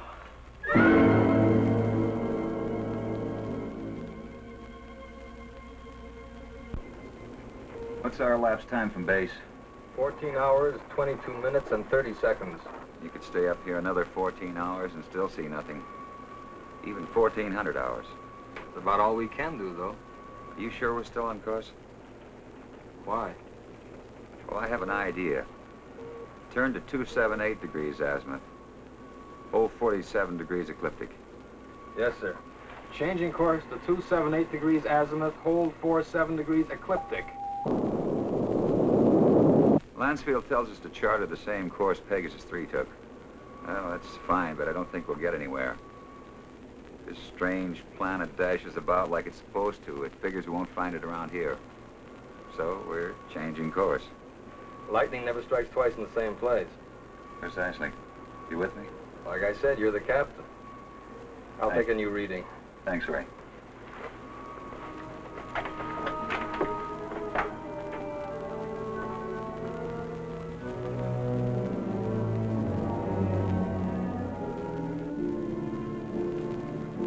You could go nuts out here just waiting for something to happen. You seem pretty much at ease. Well, I figure it's just the same as fishing. Gotta be patient and wait. Electrostatic meters going haywire. Lunar Base 1 to Pegasus 4. Can you read me? Over. Pegasus 4 to Lunar Base 1. We read you. Over. You are completely off course, Pegasus 4. Check your position immediately. E-computer and spectrometer out. Pegasus 4 to Lunar Base 1. We are aware of being off course. Cannot explain at present. We are entering a heavy magnetic field. Several instruments are out, and I'm afraid others are going. Give us our exact position. Over. Pegasus 4, you're... Cannot hear you, Lunar Base 1. Over. Changing to the manual control. Meteor.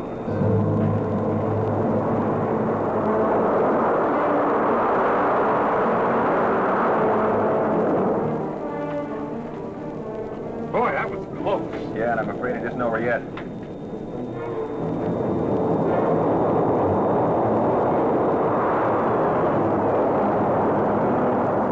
We're on a semi-closing course with them. Screen 1's fading fast. What about the infrared detector? That's out too. The thing we can do is turn it 90 degrees to the shower's path. More meteors are coming. It's our only chance. That will be to 311 degrees azimuth and -12 degrees ecliptic. Here they come. This is it.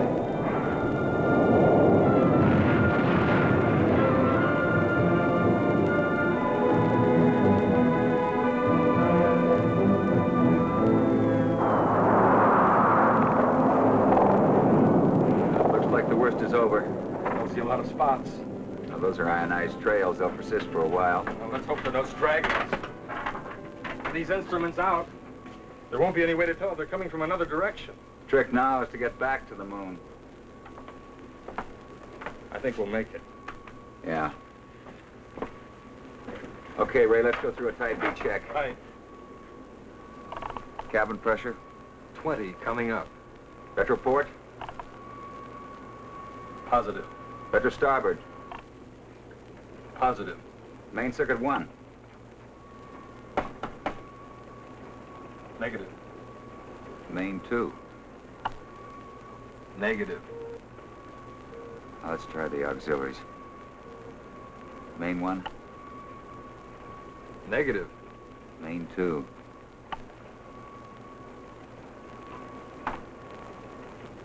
That's not in the circuits. No, the meteors must have smacked into the propulsion elements. Or feed lines. Yeah, we're lucky. Well, there's only one way to find out. Looks like it. You know, there's one thing sure. What's that? They knew what they were doing when they forced us to go through those space drills dozens of times. If I remember correctly, you had a different opinion. Okay, don't rub it in.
This looks like it. The retro rocket feed lines must be cut.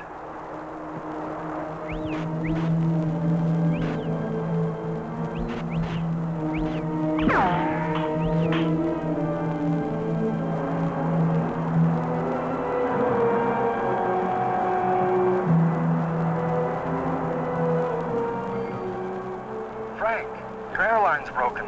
Frank!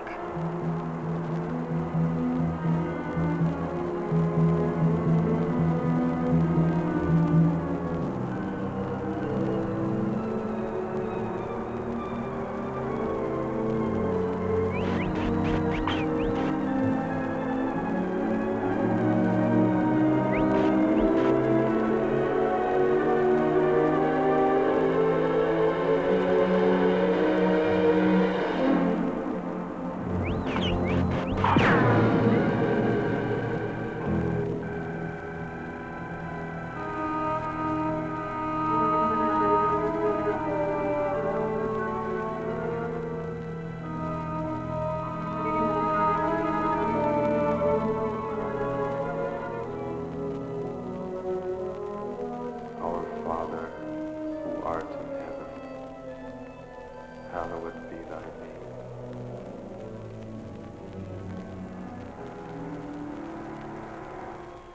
With all respect to the colonel, sir, I don't think it's any use. Keep working that radar and keep working it until we locate Chapman. Yes, sir. He's got to be out there somewhere. He just has to be.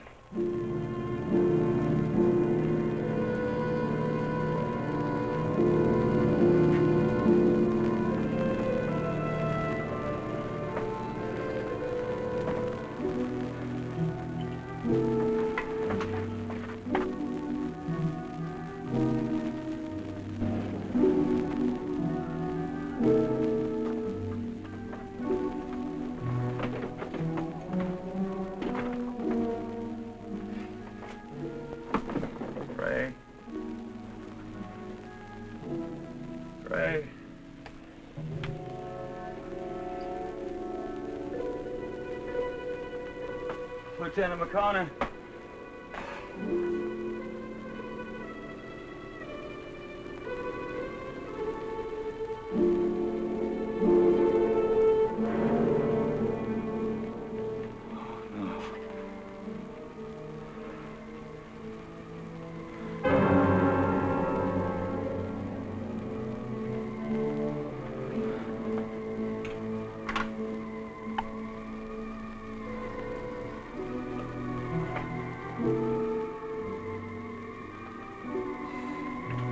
Captain Frank Chapman, pilot, Pegasus 4. My ship is being drawn toward an asteroid. Instruments completely out of operation. Navigator McConan, lost. I cannot read my position. I'm going to try to land. I don't think I'll make it. If I do, I'll continue recording.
our size?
He should stand trial.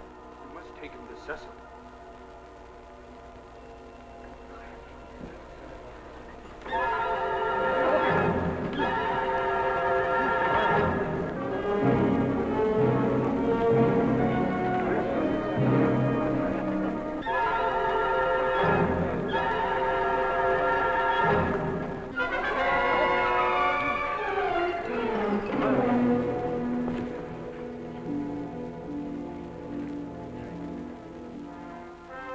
We will begin the trial.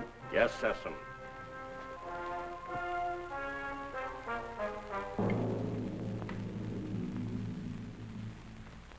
Thank you, Cecil.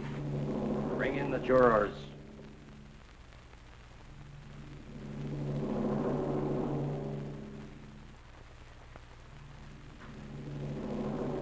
Will Ipsilata step forward?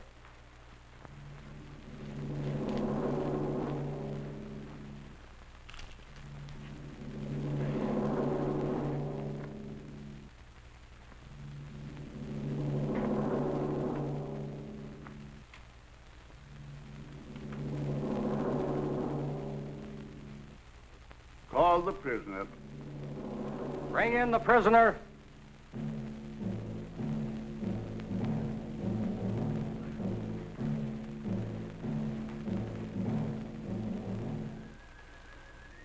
Stand here, in front of our leader and our judge. Is the prisoner from another world ready to hear the charges against him?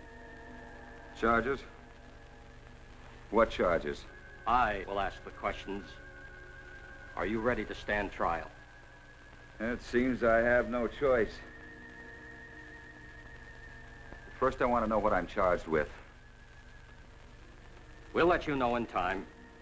What are you called? Chapman. Frank Chapman. What is your occupation in the world from which you come? I'm a captain in the Air Force of the United States, a country on Earth, Space Exploration Wing. But you must know about us. You speak our language. We do not speak it. But here on Rayton... Rayton? Yes, Rayton, the name of our planet. Here we are able to translate all languages through voice tone waves. Why all these explanations? Let us go on with the charges. You're right, Heron. This is no time for explanations. Man from Earth, you are accused of causing injury to one of our people.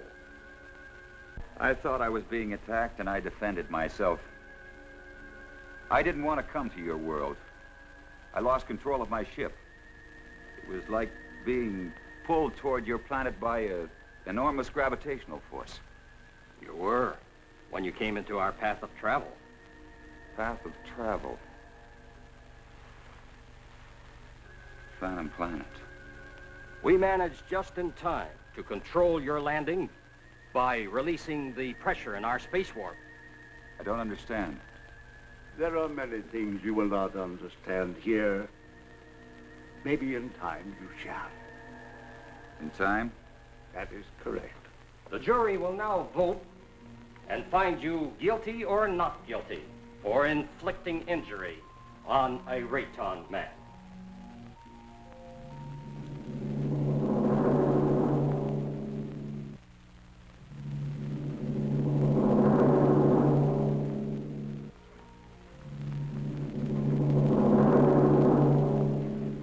Judge.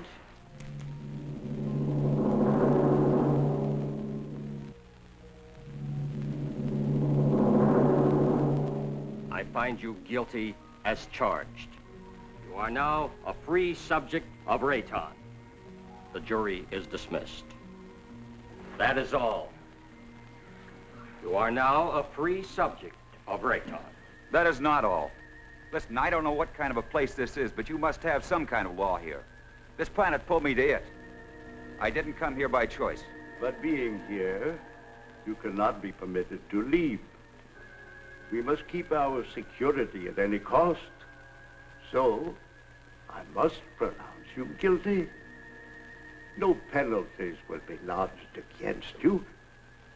But you must become a subject of Rayton. Trial is concluded. Nothing is concluded. What is this? First I'm found guilty of something that's not my fault, and then I'm set free. Well, free to go where? Back to my world 6 inches tall? Don't worry. No harm will come to you. I'm Liara, Sesam's daughter. I'll show you to your quarters. Oh, come. We'll talk on the way.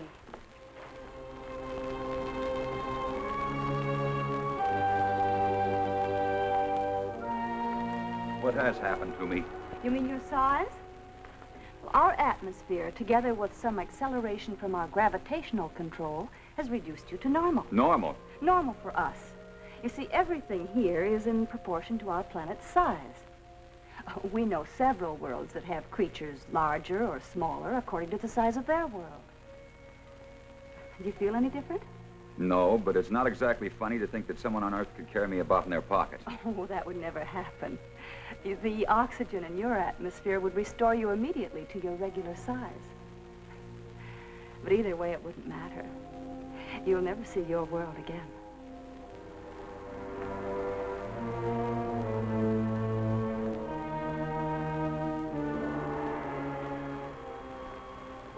Nothing yet. No, sir. No contact for 2 days. I'll wait another 24 hours. Then, with or without orders, I'm sending out a search party. You wanted to see me? Yes. Will you excuse me?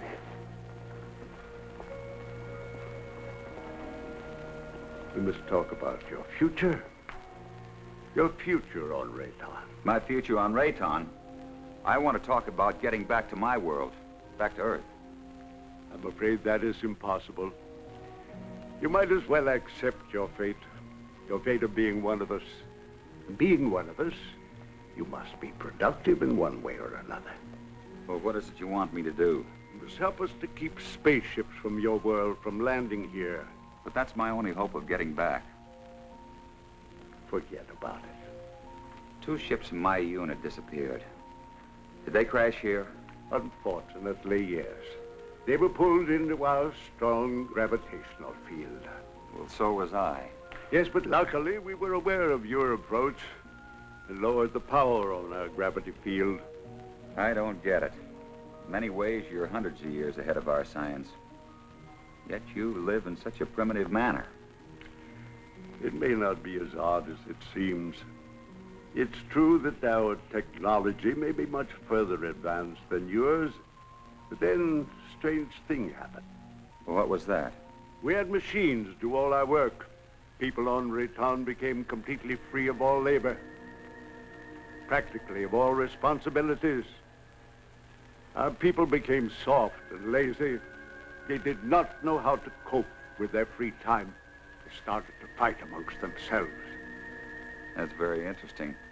Many people on Earth are beginning to face the same problem. Too much free time, too little work. Problem not at all unique in the history of the universe. Well, what happened on Rayton? Our forefathers then made a wise decision. They returned to, as you say, our primitive ways. The Raytons again had to toil for their living. They became much stronger, much happier, much more valuable. But you didn't forsake all of your scientific achievements. No, we retained the secret of the gravity control for our survival in space, and the secret of our food production for our survival on this barren planet. You sacrificed advancement for this. Set some rules, Essom, we are content. Now, can't we get on with this, Essom? Aaron is hasty. We all are. Our lives have been changed so much. I would like you to become acquainted with our ways. Later, you may choose a wife.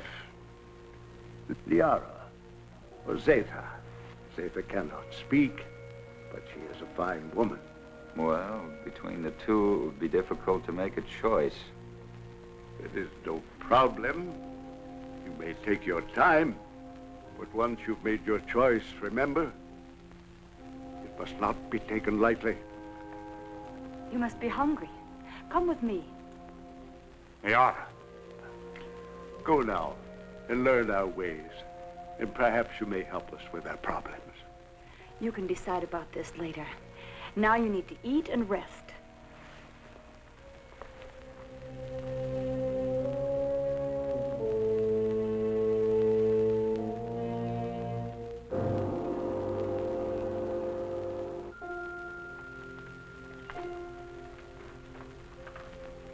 This is good. What is it? Well, I think it's the equivalent of your breadfruit. We made it chemically for you since nothing grows here on this planet. Oh, here. Drink this. It's good for you and it'll help to make you rest. You need it. You say nothing grows here. Well, then how do you exist? Well, our bodies are so constructed that we need very little food because of the air we breathe. Feeling better now? I hope so. Yes. But I'd like to get out of here. You're a strange one, Frank. I'm a strange one. What about everybody else? And don't call me Frank Chapman. My name is Frank Chapman. 2 words. Yes. Frank Chapman. Oh, I'm sorry. I didn't mean to be so rough. It's just that well, this is so new to me. You know what I'd like to do if I had a choice? What? I'd like to return to my ship. Well, that's impossible. Then you see, I'm still a prisoner. Not at all. You're free to go anywhere here on Rayton. Except to my ship. Your rocket is no longer on this planet. It was sent off last night while you were sleeping.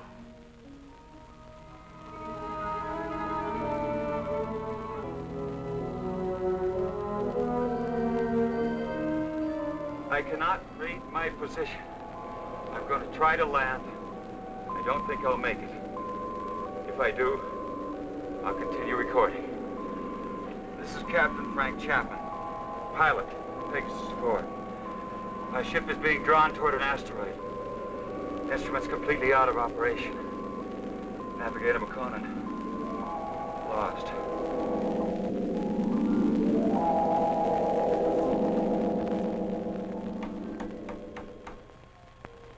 Sir, unidentified object on screen.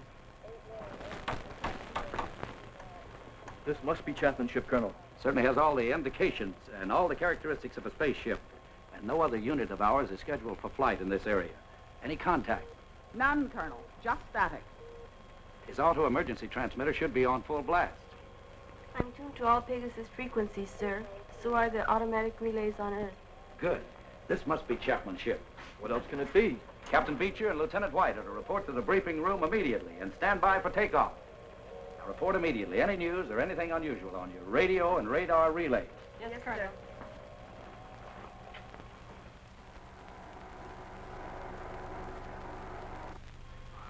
The rescue ship is in the countdown phase, sir. They're waiting for your final operation orders. Put me through to the captain of the rescue ship on launching. Beecher, this is Lansfield. Yes, Colonel. Beecher, your final instructions are being teletyped on your recorders.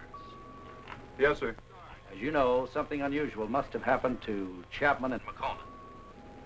And I don't mind telling you that it's of greatest importance to space travel that we find out exactly what happened to these 2 men. So blast off and good luck. We'll do our best, Colonel.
Chapman. Pilot, Pegasus 4. Our ship is being drawn toward an asteroid. Instruments completely out of operation. Navigator McConan. Lost. Pegasus 4 to Lunar Base 1. Pegasus 4 to Lunar Base 1. This is Captain Beecher, over. Lunar Base 1 to Pegasus 4. We read you, Captain Beecher. Good work. Stand by for Colonel Lansfield. Beecher, how are they? They're not. I mean, there's no one on board. There isn't a sign of life. Two men just don't get up and walk off a rocket in the middle of space? No, sir. Then what the devil? Chapman recorded a final message, sir, but it doesn't make sense. Our reparal units are picking it up. We're examining it. Can you bring her in? I'll have to check out the instruments, but I think so. All right, give it a try. White can bring your ship in. Yes, sir. And Beecher. Yes, sir. Good luck.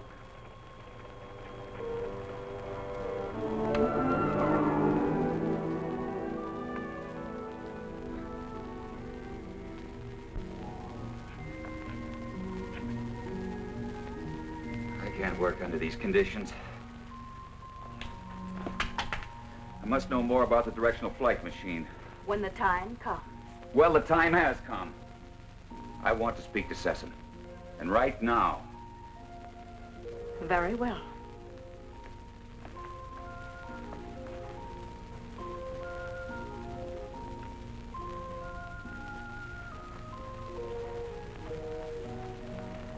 Father, Frank Chapman wishes to speak with you.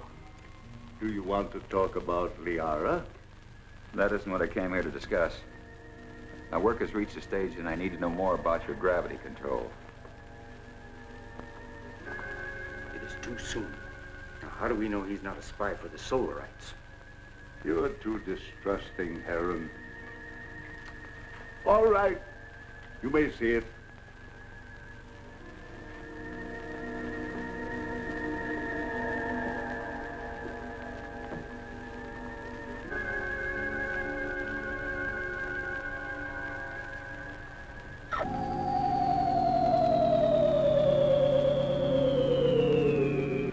Incredible. But how? The high density of our planet made it possible for us to advance gravity and therefore anti-gravity theories. It's beyond me. Einstein was working on this problem, but he died before he could complete his investigations. What causes Rayton's high density? The atoms on this planet have narrower electronic orbits than the atoms on most other planets. The smaller they become, the easier it is for us to control and take advantage of positive and negative gravity. But why is Rayton getting smaller? This planet is slowly using up the energy that holds the atomic particles together. You mean you might disintegrate into nothing? Yes, someday. But it will not be in our time. Well, I guess it's the same as on Earth. We don't seem to worry that our sun might be cooling off in many millions of years. The danger for us is that sudden bursts of concentrated heat directed on our Rayton might suddenly speed up the process of time. You think that's possible? We have enemies who want our knowledge of gravity and who know our weakness. You're expecting an attack? When you have enemies, you always expect an attack.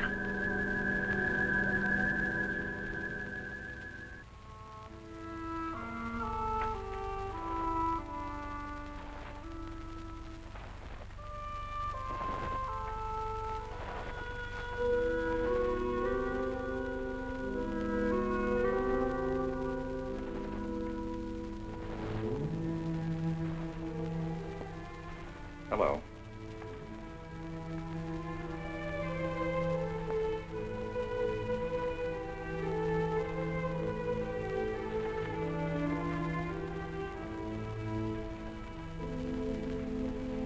I'm going to take a walk.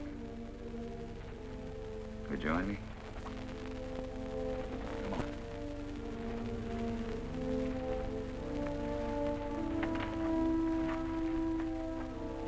You know, this is the first time I've had a chance to talk to you alone.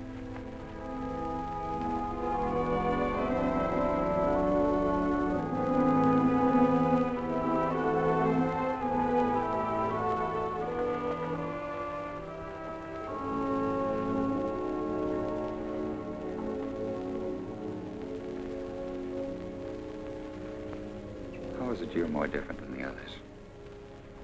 Well, I don't mean you're silent. I mean you're warmer, more sensitive. That wasn't really a question, because I know you can't answer. I just wanted you to know how I feel. It's a strange world. I don't want to hurt Liara. You don't either, do you? I like you.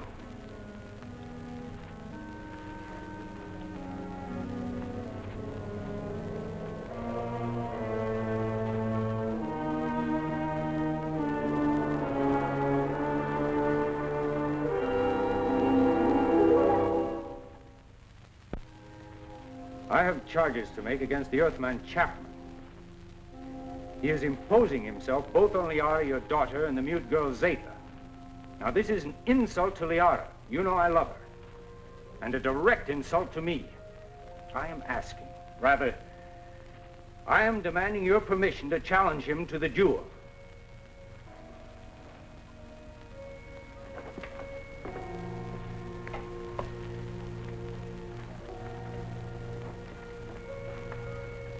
You sent for me? Yes. I have reports about you that are not good. That you're causing much trouble. What am I supposed to have done now? You are forcing your attentions on Liara, and then on the mute girl Zeta. That's not true. Why don't you ask them? He lies. Silence. Is it true? Has he forced himself or his attentions upon you? Why would she admit it? Perhaps she's afraid of it. Being mute, she's unable to defend herself. Maybe she's protecting me. Listen, I'm not going to be put on trial or questioned by you or anyone else for something I haven't done. You know, buddy, I don't like you. Maybe it's a carryover from Earth and not good taste, but I'd like to hang one on you. Chapman, Aaron has challenged you to the duel of Brayton. Do you accept his challenge? A duel for what? What kind of a duel? This guy doesn't look very honest to me. A duel of bravery. You know, Mr. Sesson, maybe this duel business is a good idea. Might clear the air a little. So how do we go about it?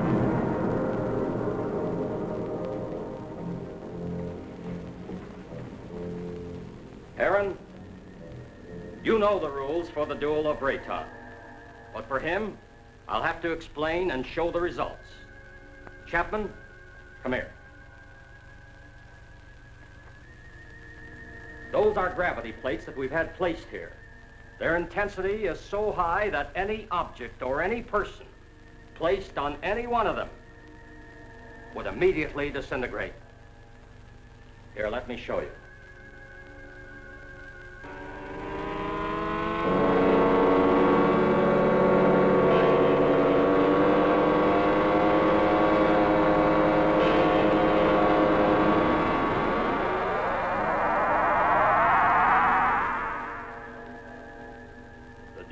Rayton is one of physical strength and skill.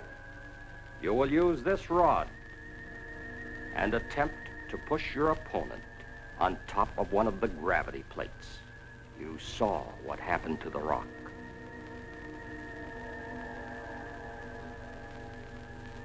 Get ready.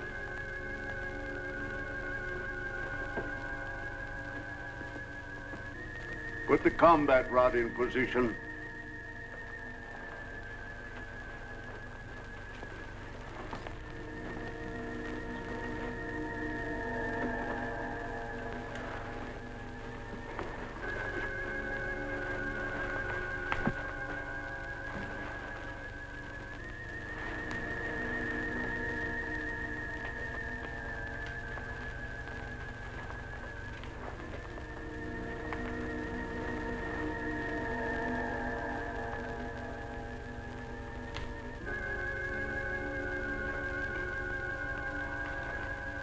At my signal, you will start the duel. There can be no quarter called and no quarter given. The fate of the victim is in the hands of the victor. The moment has come. At my light signal, you will proceed.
don't want to kill you. I never did.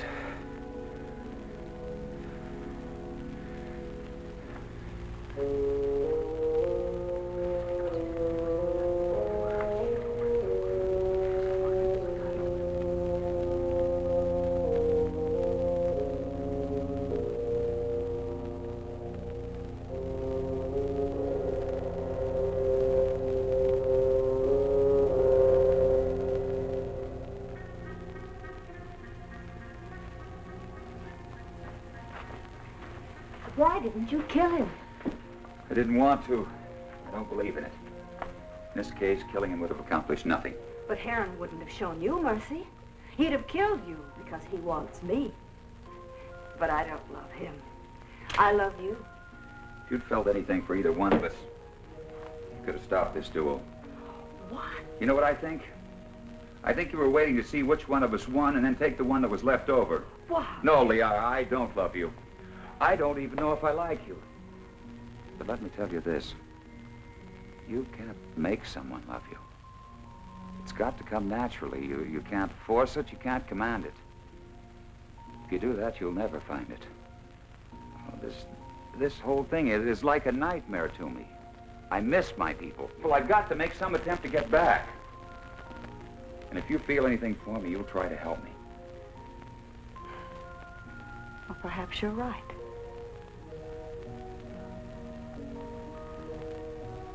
Maybe I can help you.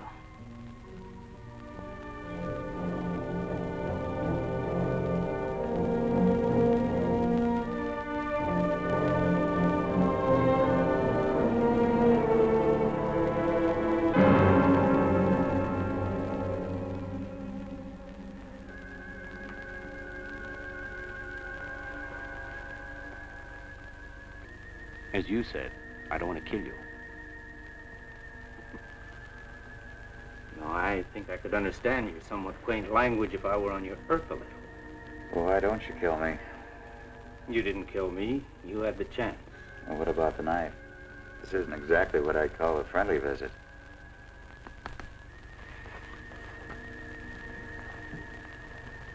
If you help me, I have a plan whereby I might help you to leave our planet. Perhaps it will work. I don't see how this is possible. What about my size? I inspected your giant suit. And the oxygen tank holds air from your own world. Now, isn't that right? Yes, of course, but why? No, never mind that. It's not important now. You see, the whole plan is based on the theory that your people are searching for you. Now, I must get you back before they attempt to find you here.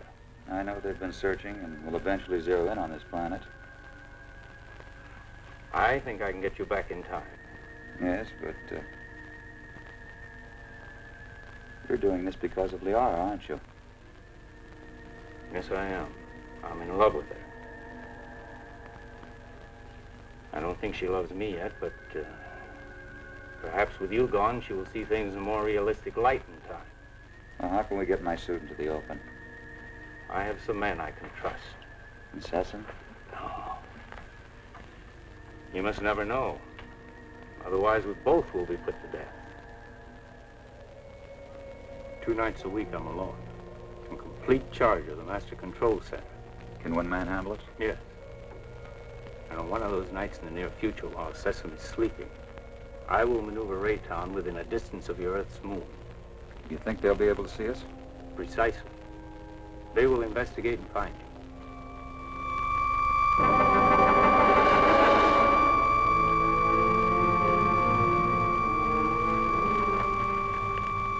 Go with her.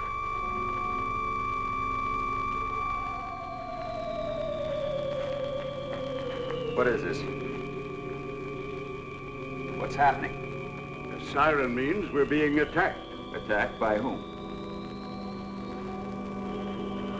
Attacked by whom? The Solarites. We've been here too long. They've discovered our position. Who are the Solarites? I've no time to explain. I must help Sesame. What will this do to our plans? We must fight this off or no one will have any plans. Is everyone underground? Yes. Let me go.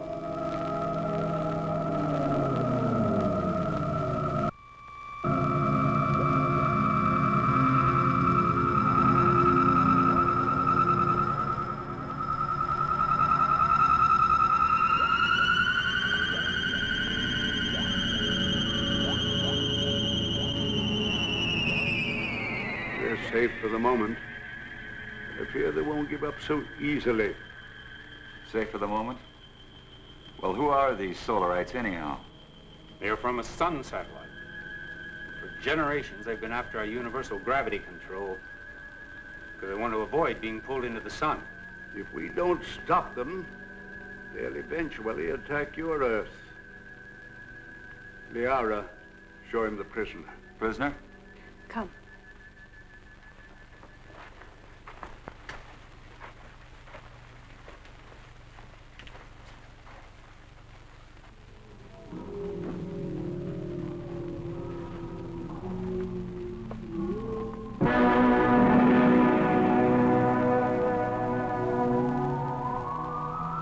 That's a Solarite. Yes. He was captured during the last war. The only one of their monsters that didn't die in the attack.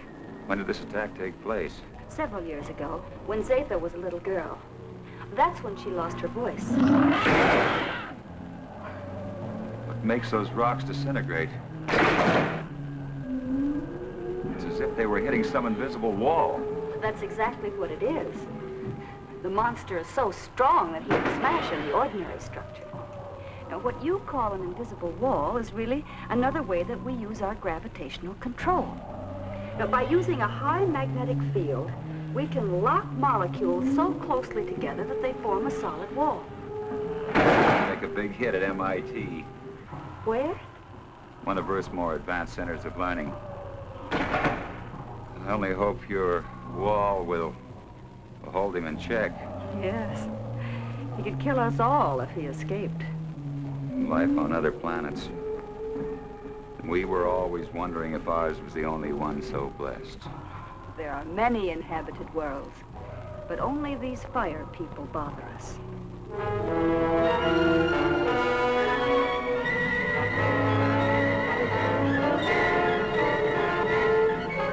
We have been sighted by the enemy. They are forming a concentrated attack, pattern 6, vernier index 1-2. That's 6. They never attacked on that one before.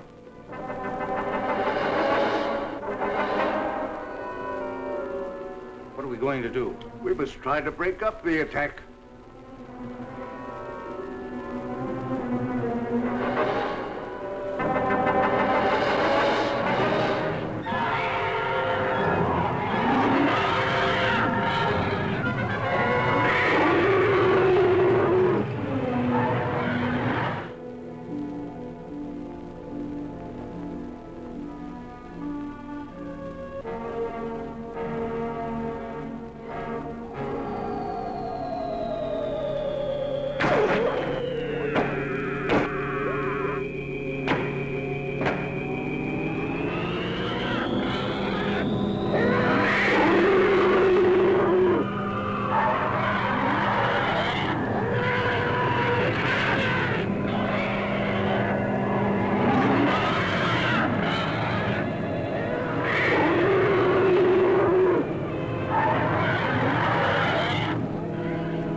Fantastic.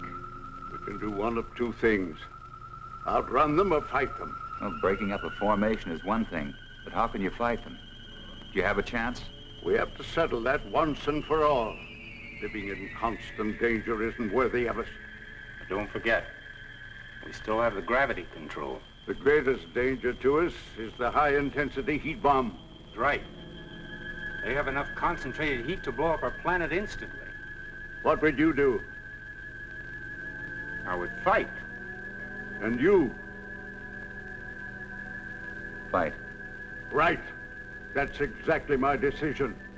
Prepare for battle. Sharp acceleration for attack position.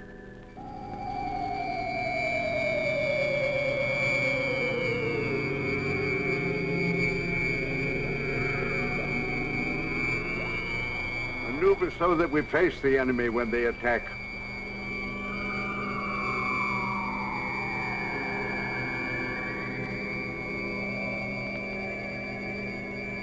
Heron, Alert our units to be ready for frontal attack. All units, prepare for frontal attack.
Activate the gravity curtain.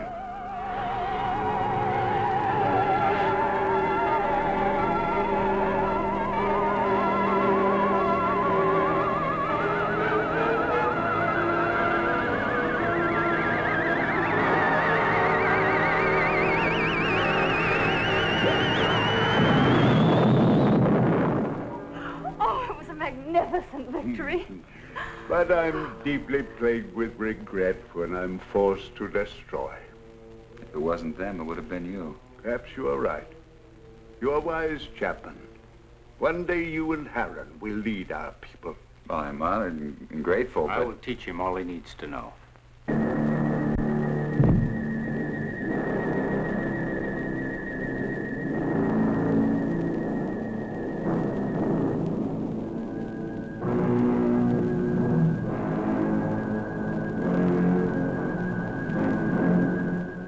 Where's Zeta? She went to sleep early. Sleep. I'm very tired. Perhaps the battle was too much of a strain on me. Good night. Good night, Sleep well, Father. Cecil.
there.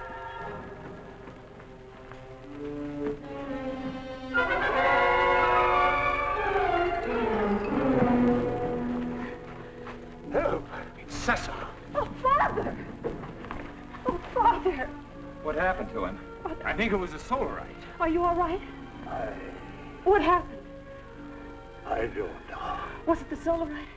Did you see him? It was terrible.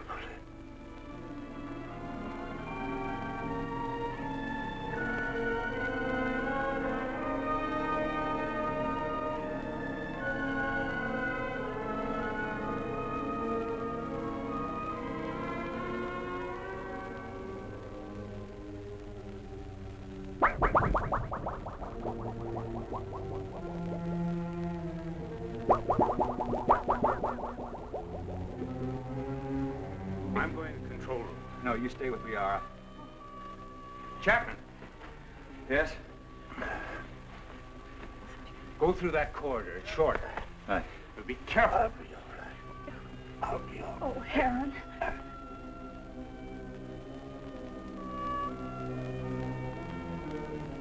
Zatha, are you all right?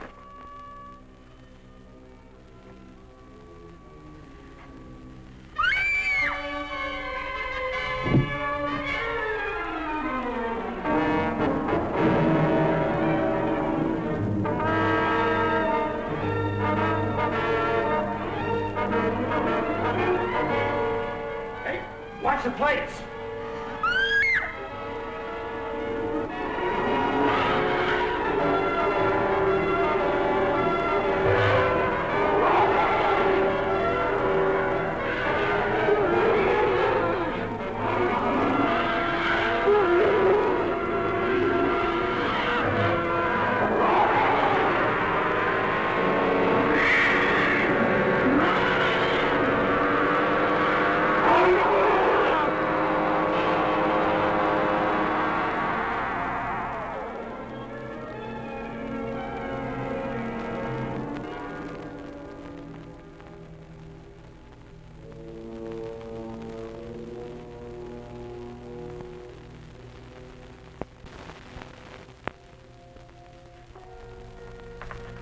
How's Sessom? It will be all right. Liara's with him. I'm glad. You still wish to return to your world? Yes, but... Well, then tonight's the best time. You see, the chaos of battle has brought us closer to your moon than we've ever been. It'll be a simple task to maneuver Rayton slowly and steadily even closer, and the risk will not be so great because the travel time will be short. And we'll be well within the range of Moon's radar. Yes, but we cannot go unnoticed. Now, as soon as we're within range of your moon, my men will carry your suit out into the open.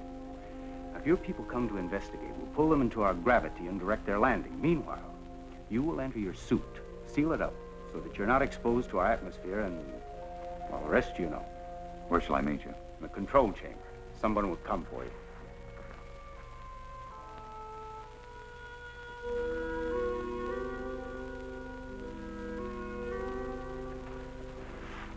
Zatha. It's you. Yes, Frank Chapman. But you can talk. From my fright when I thought you were going to be killed, something happened. And after I screamed, I found I was able to speak. Zatha. I have many things to say to you, Frank Chapman. It's so wonderful you being able to talk.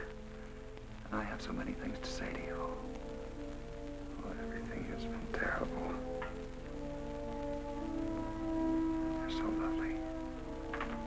You have such an adorable little face.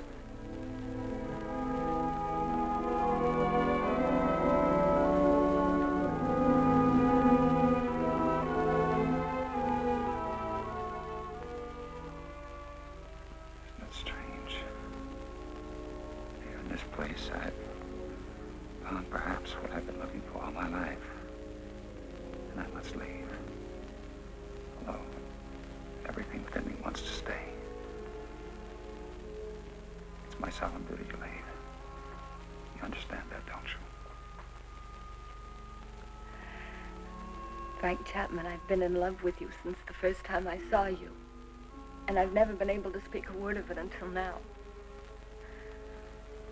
But as I know, my love for you is so strong. So I also know that you will leave. I must leave.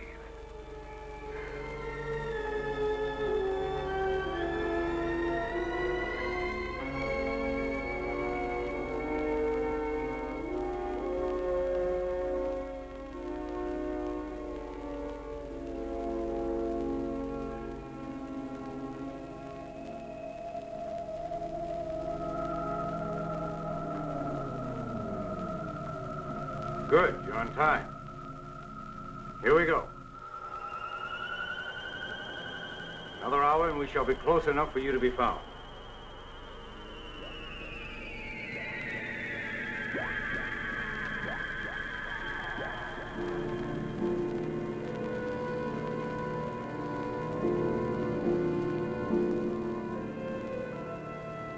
Lunar Base 1 to Rocket Ship 380.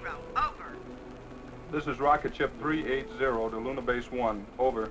Radar has just picked up a giant asteroid. Identity unknown. Cannot find any record of it in the space charts. The Phantom Planet. Give us exact position of asteroid.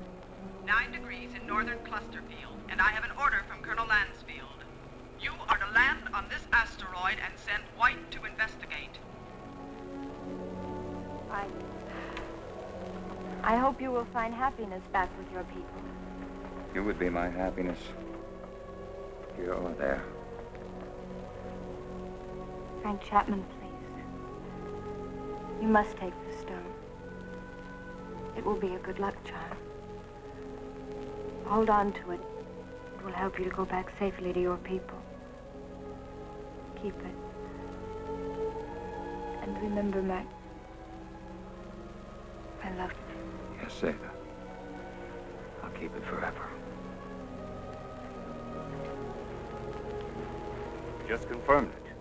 A rocket similar to yours is heading in our direction. I hope it won't crash. Don't worry. I have the best men on gravitation control. And I have another man who's coming to help me turn on the oxygen tanks as soon as you're in your suit. Thank you, Han.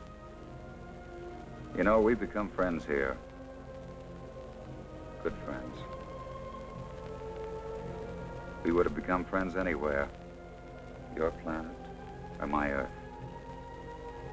I wish you and Liara much happiness.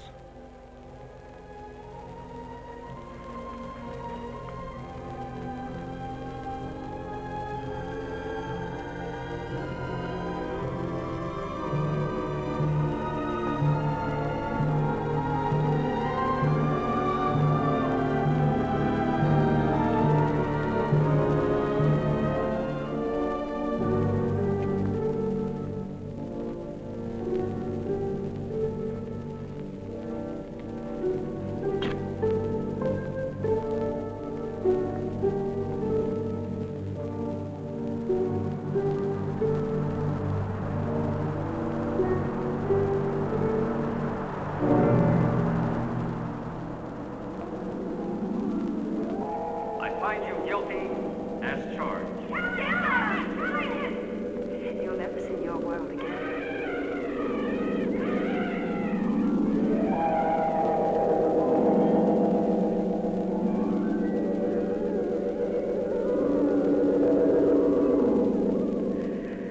Frank Chapman, I've been in love with you ever since the first time I saw you. Chapman. Chapman. White to Beecher. Come in, White. I found Chapman. He's alive. But there's no trace of McConan. Where's McConan? He's dead. He's gone.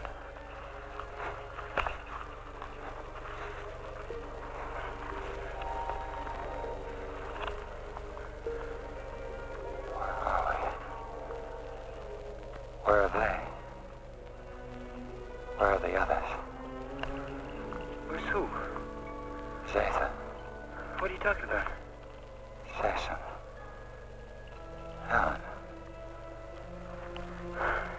Come on, let's get back to the ship.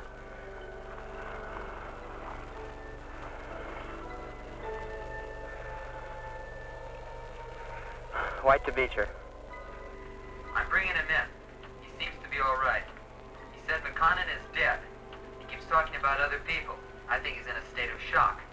Do you need assistance? No, Captain. I can handle them alone. You know, Frank, you're a lucky guy. This is a wandering planet. Could have carried you anywhere. I'm sure glad we found you. Zeta. Where is she? What you need is a rest.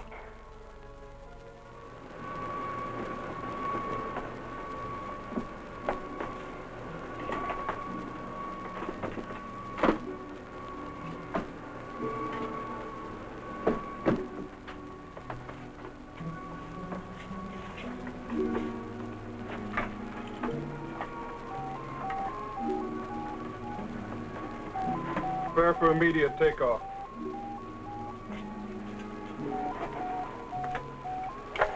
How do you feel, Chapman? I don't know. I don't understand. It's unbelievable. We'll get you back to Moon Base for a thorough examination. Do you think you're hurt?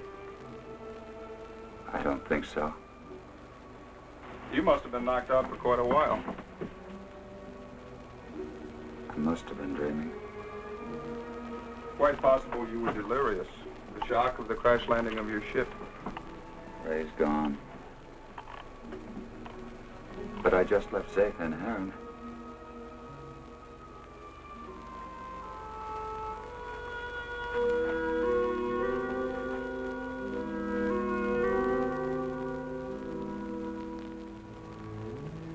She had such an adorable little face. All rockets ready for firing. Stand by for countdown. The gravity of this planetoid is very strong. We'll need every bit of thrust for our takeoff. Don't worry.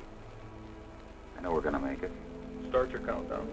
10, 9, 8, 7, 6, 5, 4, 3, 2, 1, 0.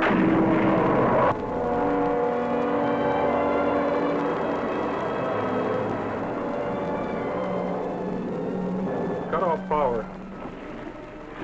Power off. Rear screen. Rear screen.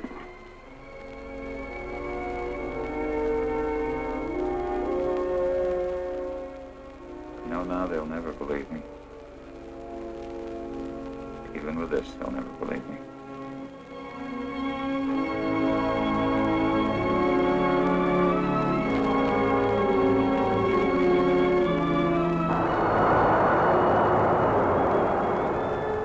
What then will the future reveal?